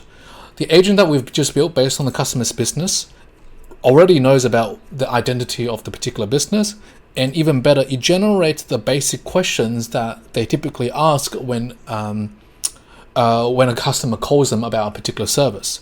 And we can click on this, and you can directly just present this to the customer, give them a dedicated link they can click on. Thank you for calling Arborist now. How can I help you today? Hey, I want to make a booking, or even just show a recording of how this is going on. What type of tree care service are you interested in today? Or are you looking for a custom wood product? So, you can just show them ready to go. And that really, a dedicated demo like this on the call will really, really astound them with how quickly you're able to build out for a service like this. And now there are a number of things that I want to talk about when you're converting your first client, right? So I want to talk about a couple of different market segments that we've gone over before. Right, so we've got prosumers, SMBs, and enterprises. I want to share with some buyer behavior with you guys here. From our experience, right, prosumers are typically the most cash sensitive or most cash flow sensitive audience. They don't have a lot of spare cash laying around, and they can't afford expensive builds. However, they are much more impulsive. They're much quicker to buy. From our experience earlier on, right, you have to gauge at how successful that particular person's business is, either based on the reviews, based on how their websites look. So typically, in terms of pricing, right, most builds we charge at a minimum $1,500, right? But a lot of businesses will say, "Oh, that's so expensive, I can't afford that." And a lot of people at this point just say, "Oh, they just give up. Sorry, well, that's sort of our minimum charge, blah blah blah." But what you have to understand is, as a salesperson, or your goal is to never get them to say no. Find a way, find reasons, or find ways for them to say yes. Here's a couple examples, right? Instead of charging them $1,200 per month, what about we can break it down to multiple payments, right? Or even better, we can break it down on a higher monthly plan for them to cover the cost and see the value in the product. So for example, right? So typically, for very, very small businesses like these prosumers, we charge around a $1,500 implementation fee. plus a $100 to $200 retainer, depending on the type of business that they're operating. But instead of saying, hey, if they said no, okay, how's this? I'm happy to waive the implementation fee, right? Because the implementation is me understanding your business, setting it up, making sure the flow goes correctly. But how about if we work on a different basis where I charge you $150 to $200 per month? And what the value I'm providing here is that as these bookings and these phone calls come through, I'll have to optimize the particular agent, and I'll have to operate some maintenance cost on that particular agent. There are many ways you can look for in terms of trying to close that deal. There are a lot of sales techniques, but the goal here is to rearrange the invoice so that they can say yes. Maybe they can't say no to $1,500 because they don't have $1,500 today, but maybe they can say yes to $100 today, $200 per month next month, and then or alternatively $500 as a deposit, and you waive the cost of the subscription. There are many creative ways to do this, and another method that we use is also very helpful in terms of trying to get them to say yes. Is we typically charge $4,000 for a build. But right now we've got a special, and we're working also with smaller businesses. We're happy to drop that price down to $1,000 or to $1,500. All of a sudden, that makes it a lot more enticing than just the cost is $1,500. You have to frame the value to them, right? Like the video we just showed you before, Rashim. Yes, he charges $15, but we know that arborists make a lot of money removing a tree, doing a tree removal. So it depends on what the different types of industry is, and you have to make sure they understand the value in what it is that you're providing.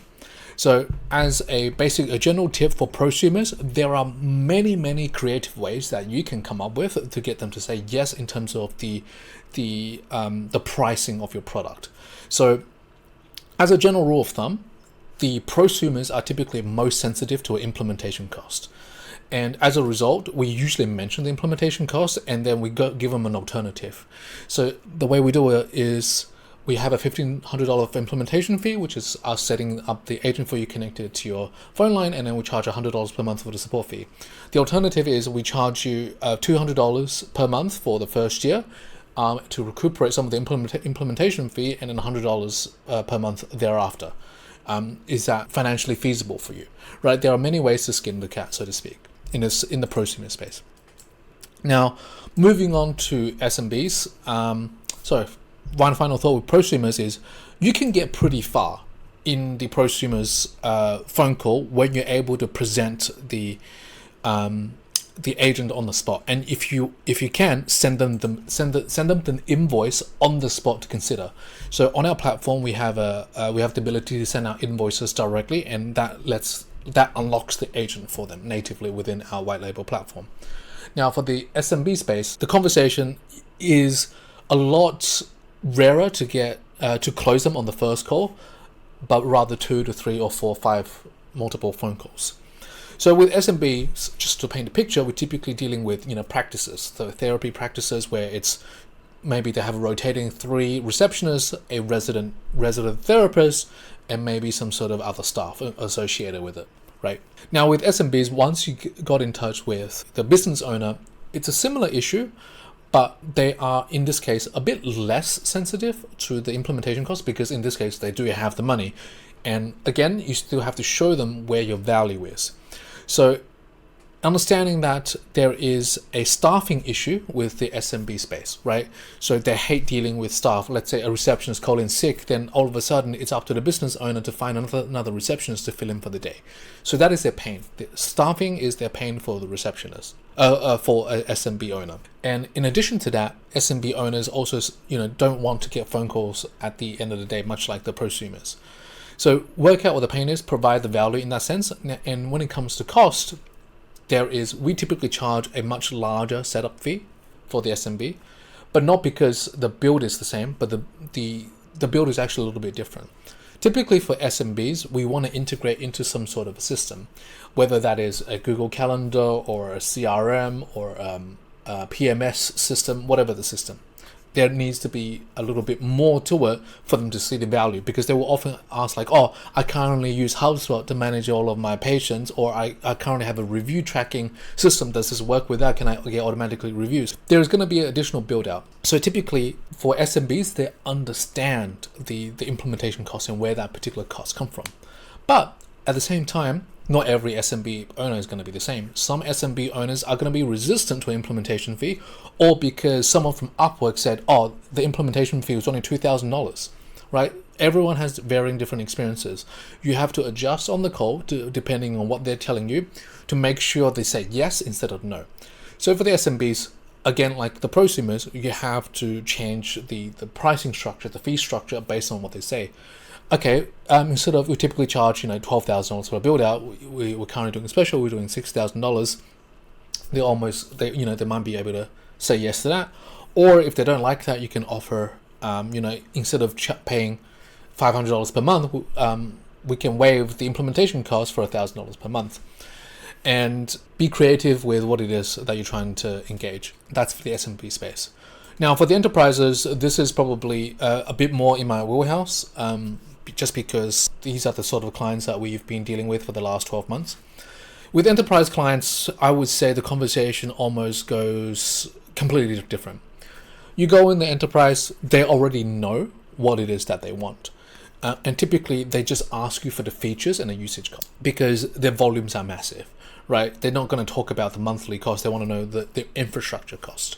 So enterprises typically start with, what features do you have, or what makes you different to XYZ, and this is where you pitch them how it is you're different, or I specialize in real estate, or we've done XYZ before, we already live with XYZ, right? Now for enterprises, two things are critical. The bottom line usage cost and compliance and data sovereignty. Those are paramount. So for us, it's easy because we are the vendor. We have our own servers, we have our own stack. So we say, hey, we can, load a server up in your location, or we can give you a Docker file so that you can load it in your own hardware or own infrastructure, because our system can be on-prem. But that conversation goes a little bit more different. And enterprises are typically no longer 4 meetings, 5 meetings, but they are typically months. We've never closed an enterprise within weeks. On average, you'd be looking at probably 6 to 8 months for an enterprise contract in terms of working out the deal. There are some contracts that we're still talking to today that is still ongoing. And enterprises typically want a POC, proof of concept, and then they have milestone 1, milestone 2, and it's a ramp approach. Now that was a super quick breakdown on how to convert your first client. As a summary, in terms of some notes, is you want to go in and try to be helpful. Your goal is to assist them and provide them value. And in terms of the prosumers and the SMB space, try to go as far as possible in terms of converting them in the first call, because this is where the lead is the hottest. You want to convert them basically on the spot, or get closer to it as much as possible.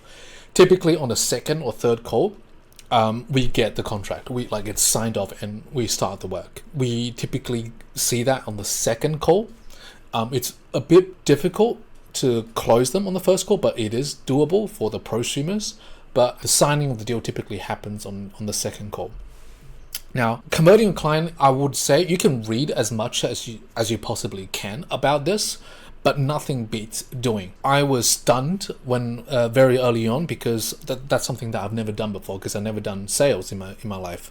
But at some point you can read so much, but someone's always going to throw you an objection that you've never dealt with before, and you sort of stutter, and that is completely fine. That happened to me. And it's a practice thing, and you get better as you go. So you're making mistakes, that is a non-issue. We're still able to grow massively within our first year, despite the fact that we were completely green to the game. So just as a final note, if I can do it, you guys can do it as well. And I want to share a couple slides from when I did a presentation about enterprises. So we've gone through this. The mentality is SMBs ask, is it cheap? Can I start today? With a high churn, low stickiness. Enterprises typically ask, is it safe? Who do we sue if it breaks? There's a longer sales cycle, but there's a much bigger lifetime value for the particular customer. And the difference is between basically a 3 phone call period over 3 weeks to sign up SMB client versus 3 dinners over 6 months to sign up, equivalent to 20 SMBs. and we talked briefly about compliance. And really, the compliance part is what really the boring stuff is what they care about the most. So you can have that, read that here. Now, the part that I want to emphasize when it comes to enterprise is a lot of people that I've spoken to really believe that they can get into enterprise. And this is a yes or no, and it depends situation. So Sierra is a massive company. It's founded by Brett Taylor, the co-creator of Google Maps, and they're doing phenomenally well. But I've heard some stories in the Singaporean region. So these are alleged rumors. So I just want to put that out there. So I've got some bird that whispered in my ear that basically said they tried to win a few government jobs in the Southeast Asia region. They lost the deal to 5 or smaller Singaporean local teams. And people have to understand that if you want to sell in the enterprise, the enterprises typically buy local. So for example, we are based in Victoria. It's much easier for us to work with the local government here just because that's their preference. And one thing you have to understand is I come from a long consulting background, and my previous company was a top 4 here in Australia, and we have around a 120-year relationship with the government. Right? No matter how good your technology is, no matter how good you are providing value, you'll never be able to uproot a 120-year relationship that this company has had with, let's say, the government body. So because we're such a newer agency, a newer startup, the only way that we have to access these much larger deals is through MSPs, managed service providers, or system integrators. So that is your biggest strength as an agency owner.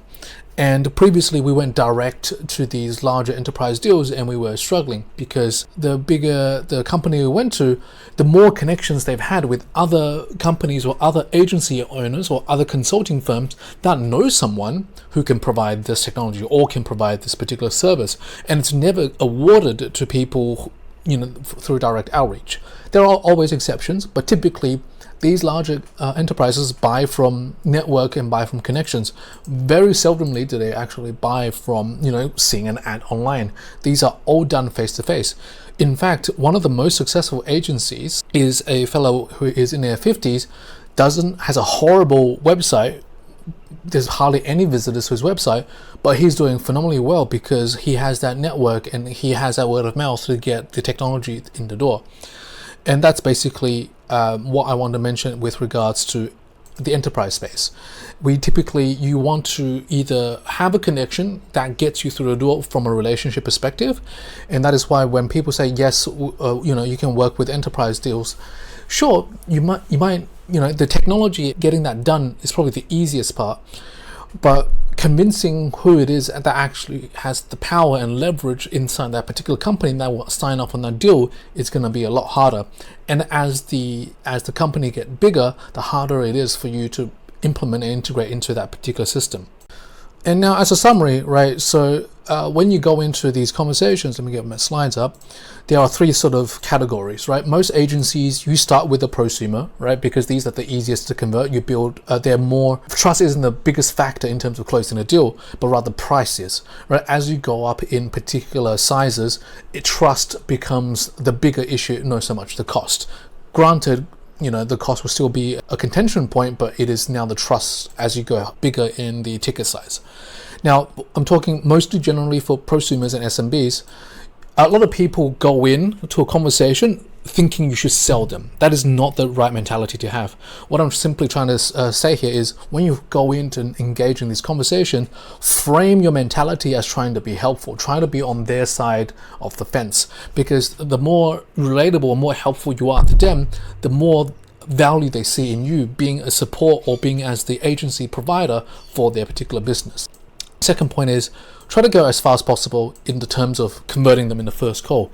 So this is when the lead is the hottest. This is when you'll most likely be able to convert this particular lead, or at least get them most interested.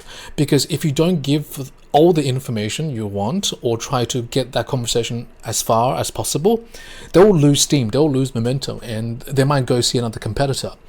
right? So you want to get as far as you can in terms of that conversion and conversation piece. The last one, where I think a lot of people also struggle, is what the next steps is.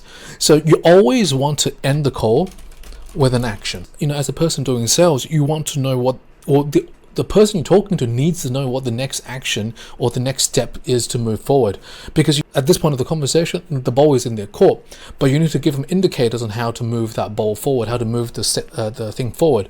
So after you've demonstrated things like, oh, this is pretty cool, you've just discussed about the cost. It's going to cost them $200 per month, and say, hey, I'm happy to leave this agent up for you to play around with for the next 24 hours. Have a think about it, but we'd love to jump on a call with you tomorrow to see if we can close this out and get this started for you. I want to mobilize so we can get this delivered for you as soon as possible. We have some spare capacity that can really build this out in the next 24 to 48 hours. You can create some sort of urgency because you have this availability, and you can say things like, oh, because we have some capacity, we can give you all of our entire attention, and we can get this up and running really quickly for you, and the missed phone calls will just be a thing of the past. So always end the call with an action, whether that is to get the client to review or whatever the case.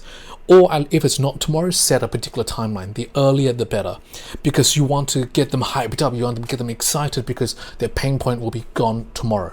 And that is what your goal is, and that is how you convert basically your first client. Now, typically, this is not something that I think anybody have talked about, which is the contracts. So we will give you contract templates. We'll also give you the prompt to generate some of these templates. But I think maybe because I've worked in consulting for such a long time, and this is sort of second nature, but a lot of people struggle with capturing payment or working out the right payment terms, or getting screwed over because their contract wasn't bulletproof, because they never knew how to eloquently write a good contract. And I've never really seen this being talked about, and so I want to touch on this as well. So I'm going to give you one of our contracts. I've redacted the names and everything, and I want to go through what it looks like. So this is one of the clients we've had last year. I've removed all the sensitive information, but let's just go through what it is. So I'm not going to go through the basics, like what the project is, what the objective is.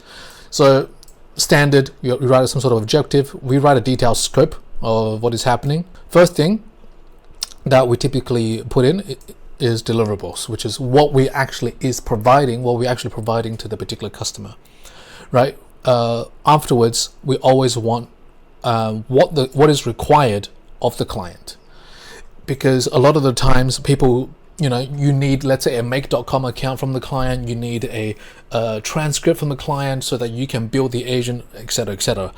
You need to be able to specify what it is that you need from the client. Out of scope, very, very important. What you're not doing, right? A lot of the time, there's a lot in consulting firm, we call it scope creep, because the client asks this, because and keeps, the demands keep on getting more and more and more, because you'll just be doing free work at this point, because you never specify what is out of scope. This is crucial when it comes to making sure that you're only doing work you're getting paid to do. Now, this is out of scope, right? And I think the milestones is where I believe almost every agency is missing when it comes to writing their contracts. Every customer that we've talked with always prefer milestones. And this is a win-win for both parties for a multitude of different reasons. Let's explain what a milestone is. Milestone is basically, let's say, a phase. When you complete the phase, you get paid. And this is good because for a client, you break down the payment, right? You break down the payment into maybe 3 milestones, 4 milestones, and you can be broken down. So I kept some of the pricing in here. So you can see we have different milestones, right? We have the milestone 1, right? And we have milestone 2. So from a client perspective, it's a lot easier for them to digest because you've broken the payment down into smaller chunks. But on your end, there's also a lot of protection. So for example, the way we manage it is we always ask for a 50% upfront to kickstart the project. So every milestone, there is a 50%. And then there is 50% upon completion for the milestone. And let me just double check if this is the case in this particular agreement. I'm fairly sure it is. Let me look at the payment terms. And from an agency perspective, there's also a lot of protection for you. So let's look at how we've defined our milestones, right? So a lot of people, I think, have I've seen a lot of weird agreements where it's like 50% on completion. And this is the biggest mistake I've seen people do. Never, ever do 50% upon completion.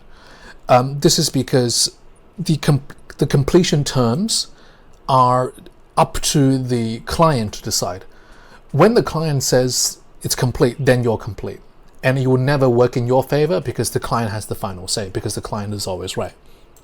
So how we do our business is we try to break it down to as many milestones as possible, as reasonable, and we always ask 100% upon the commencement of the milestone. So, but when we ask for 100% of the particular job, as stated, you can see here when we begin the particular job, and this is my biggest advice to anybody who is listening about how to write up a proper contract. So within the milestone, very standard terms, we specify the client response, approval, delivery, and activities, and break it down. Now, the payment terms is probably the most important part of the contract, but the rest is also very important in terms of a protection perspective. So communication availability. So this sets the expectation of availability between you and the client.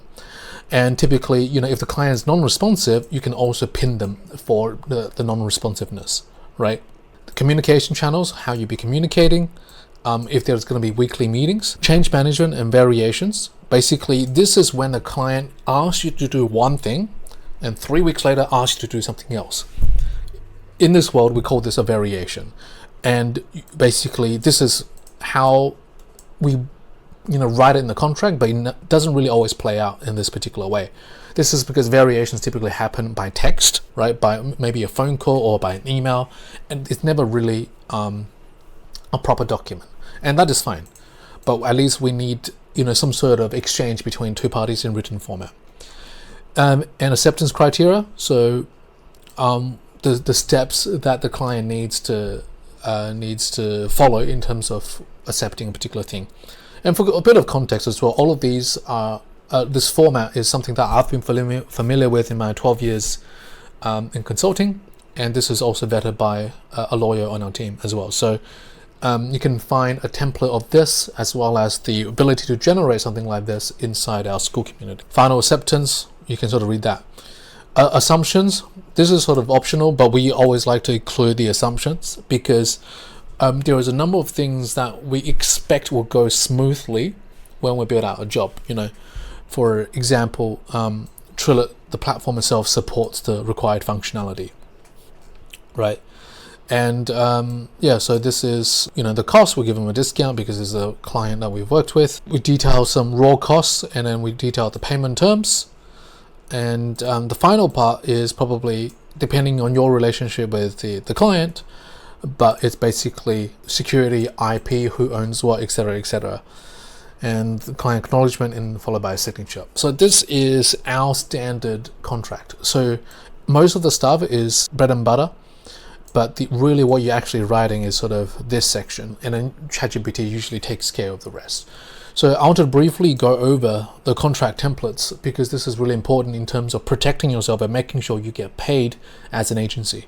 So many times I've seen contracts that are basically 50% upon start and 50% upon completion, and that never goes in your favor when it comes to doing delivery of work. Simply put, you need to make sure you get paid at the end of the day, and you don't want your payment to be stuck on some long, arduous approval process set forth by the client. It's much cleaner and much more efficient for your cash flow if you get everything up front when the work commences, because it is now up to your responsibility to fulfill your end of the agreement.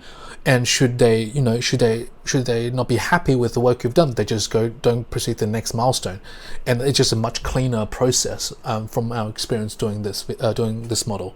Now, in terms of building agents, we try to make it as easy as possible for most of the users coming to the platform. So people will be building out a receptionist. This is, I would say, 80% to 90% of the use cases. For that particular instance, you can simply just go add a function. You can press calc.com and just enter your calc.com API key and put in your calendar and the time zones and all of that, and you're done. Our system will be able to handle scheduling, rescheduling, cancellations, and all of that natively within the function. And so we're going to add more of these functions, right? We're going to add GHL booking capabilities, and you can now send post-call SMS. So once the call ends, you can send SMS to the business owner as well as the caller. You can also send the booking link to the caller as well if you don't want to send out, if you don't want to book over the call. The part of the reason a lot of people would prefer the booking link though is the ability to capture payment to get a deposit for a particular service before the call. So we're going to roll out a lot more functions as we go. This is sort of our day one in terms of functions we have. But what I do want to show you guys is the ability to literally integrate with anything. And that is this particular functionality here. So the way we operate ours is going to be a little bit different because we work with a partner called Fasten, and they develop all of our MCPs for us. And I want to show you what that looks like. So you just create an MCP, right?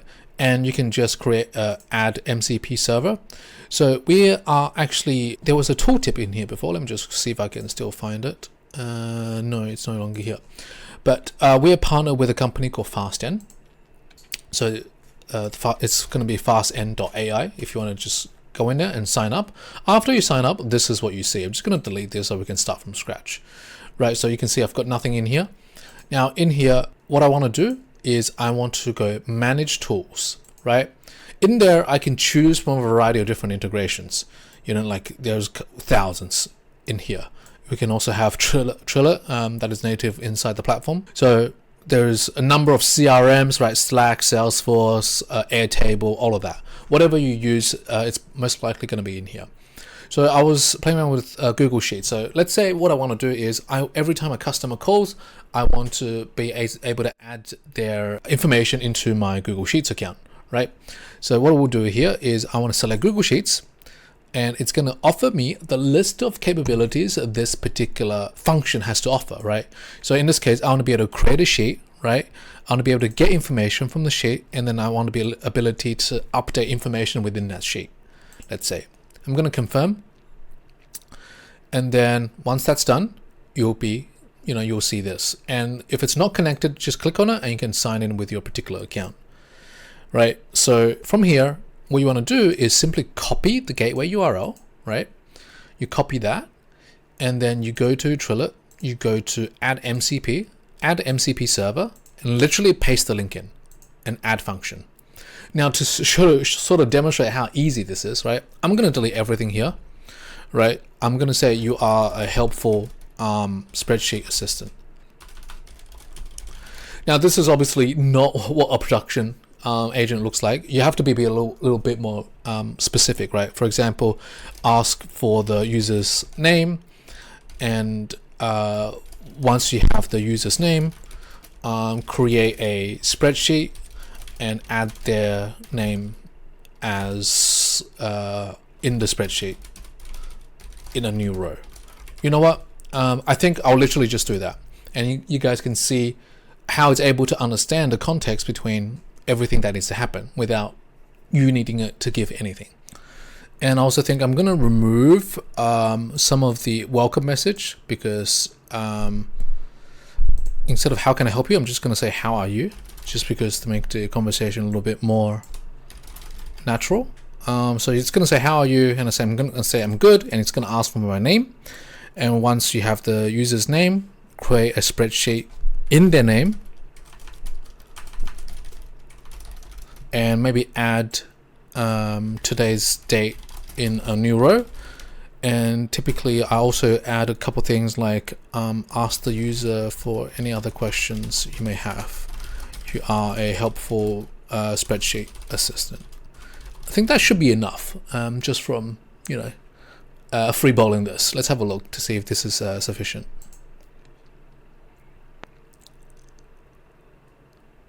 Thank you for calling Arborist Now. How are you? I'm good, thanks. Glad to hear it. Can I get your name? Yeah, my name is Frank.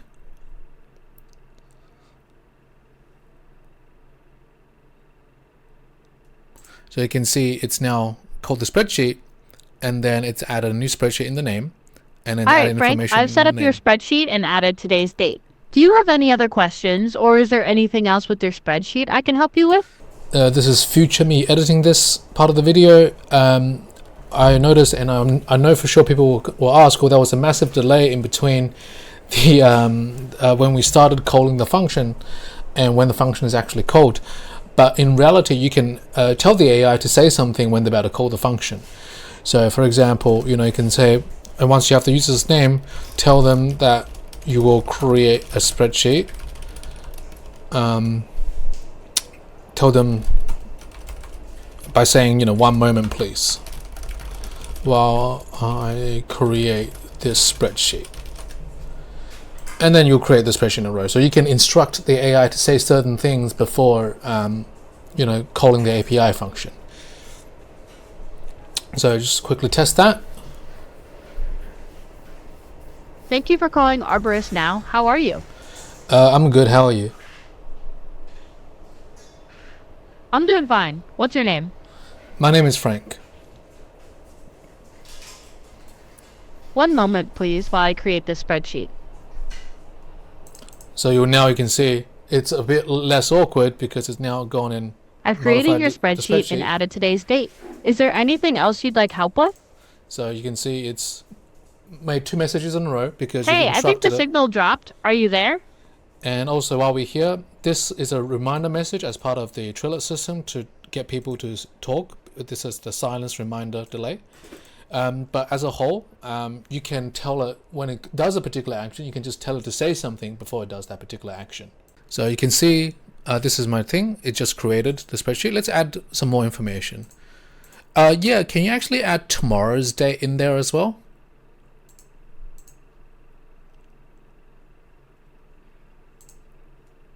So you can see it's calling Done. the tools. Tomorrow's date is added in there now. Anything else you'd like to do with your spreadsheet? So obviously this is a very rudimentary example. You need to have a reasonable grasp on how to prompt and all of that. But what I'm sort of showing you is that you're literally able to integrate without really much prompt context into any system that you like. So in here, I've basically just told it to, connect. You have access to my Google Sheets, and you can do these things to my Google Sheets, and the AI is able to go and do that. Obviously, you have to create some sort of instructions, right? If you're not good at prompting. So we will try to obviously make this as reasonable as possible. But when you just really want to integrate into, like, let's say, other tools, you can simply go in there. You'll be able to Google a lot of the prompts. For example, like, let's say, serverless Titan integration, MCP prompt, and it's able to give you the response of what it needs to do. Now, there is one sort of caveat that you have to know. For a lot of builders, and that is the more MCP servers you add, the slower the agent becomes. So you saw there, I think the average latency was 1.5 to 1.7 seconds compared to, I think, the 1 second latency we had prior, which is when we didn't have the MCP. This is because MCP adds a large number of context tokens into your agent, and as a result, it slows down the agent a little bit. But you can either do it the hard way, which is creating your particular APIs and telling the AI how to do it, or just run an MCP prompt. I think for me that's a fair trade-off, especially in the earlier phases where you need to provide a ready solution as a proof of concept for it to work, and this just gets it out the door very quickly. Because later on you can fine-tune, right? You can remove certain abilities. Let's say we can disable this, right? When you disable this particular tool, you reduce the content of the prompt that is added to the MCP server. So this was a very quick overview on how to build agents earlier on as an agency to after you've won your first customer. And finally, on the last part of the video, we're going to go through how to basically monitor, alert, and test your agent. This part is particularly important because I guess for the first 2 years of voice AI, there weren't any sort of monitoring or alert system that existed. This is because fundamentally, we as the vendor had to protect the IP of our users. All that means is for us to have a correct monitoring system, we needed access into the customer's APIs as well as their prompt. And that is incredibly difficult because the leading platforms back then were, Retail, Vapi, or Bland, and there was no way you could see the back-end systems of those particular companies. But a lot of the things has changed. So we have an open source piece of software that anybody can use.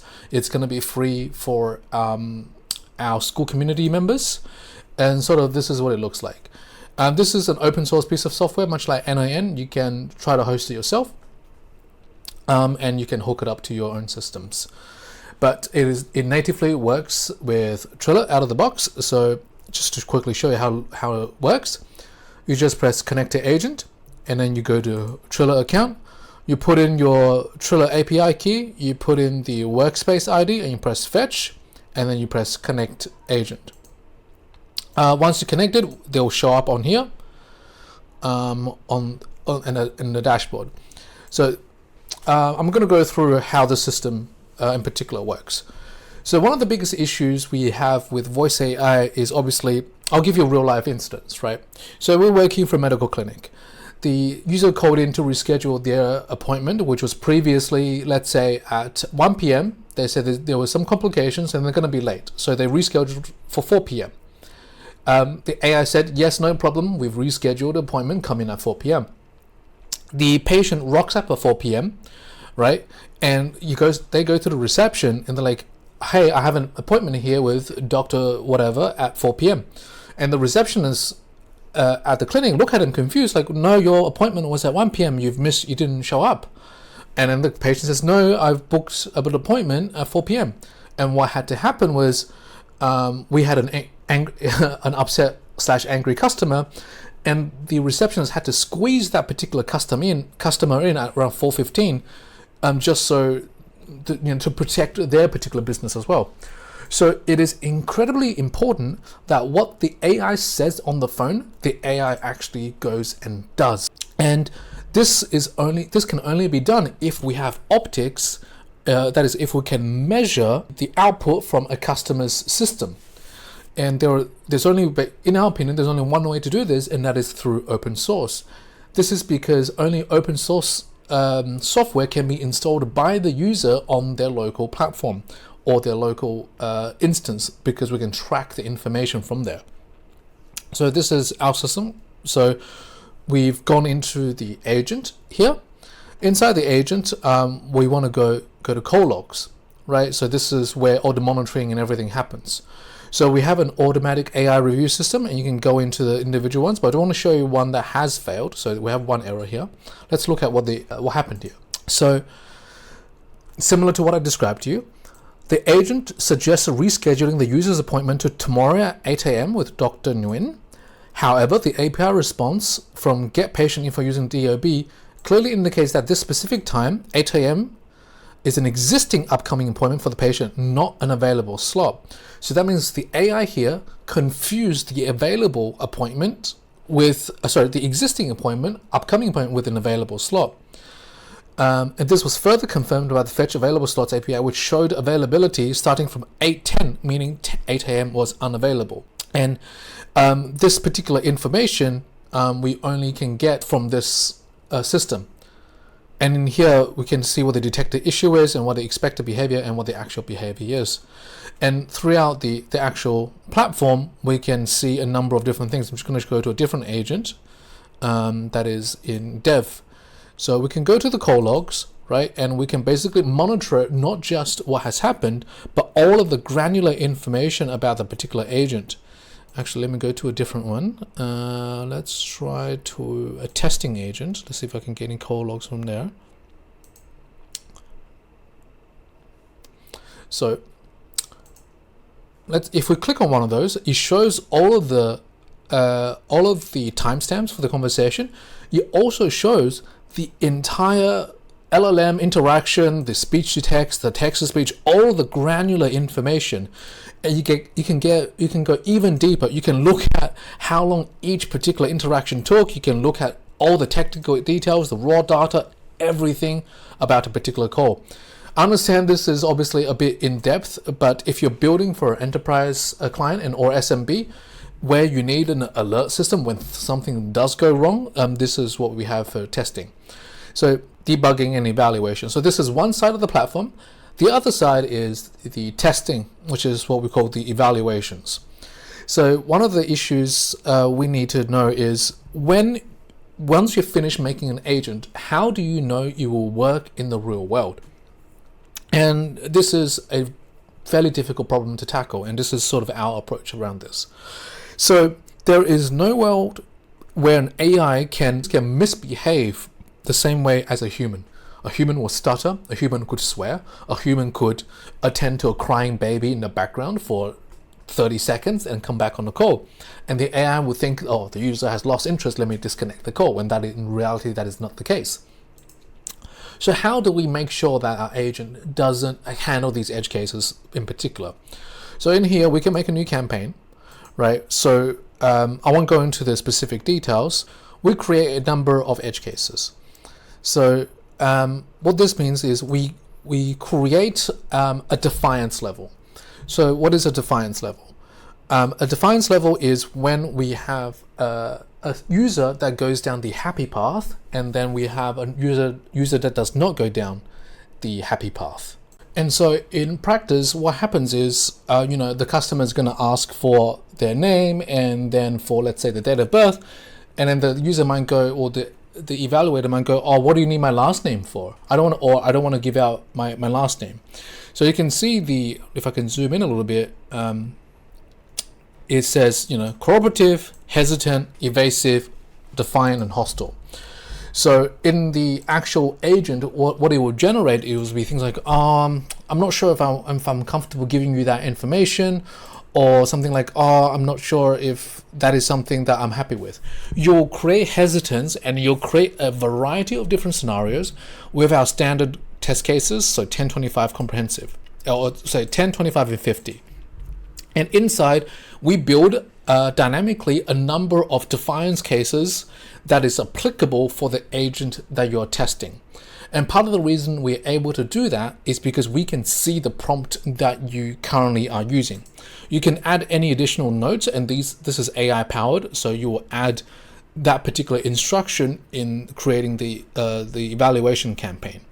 So once you basically have built your agent, we typically, as a final test, we just create a campaign, select 50 and press run, and let it do its thing for about a good 30 minutes, and we can come back, and then you will see how the agent has performed. I won't go into too much detail for the platform, but in this platform, if you just go to the settings for the agent, so if you go to your agents and you go to their settings, there is a automation and review. Basically, if you switch it on, anytime your agent does a call and it fails for whatever reason, you automatically get alerted.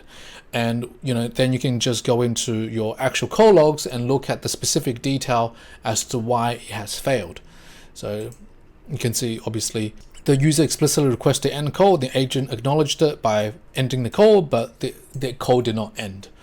Right, so in this particular case, this AI failed because it left a call open. So you'll get a notification. You can obviously investigate what the issue is and make remedial changes.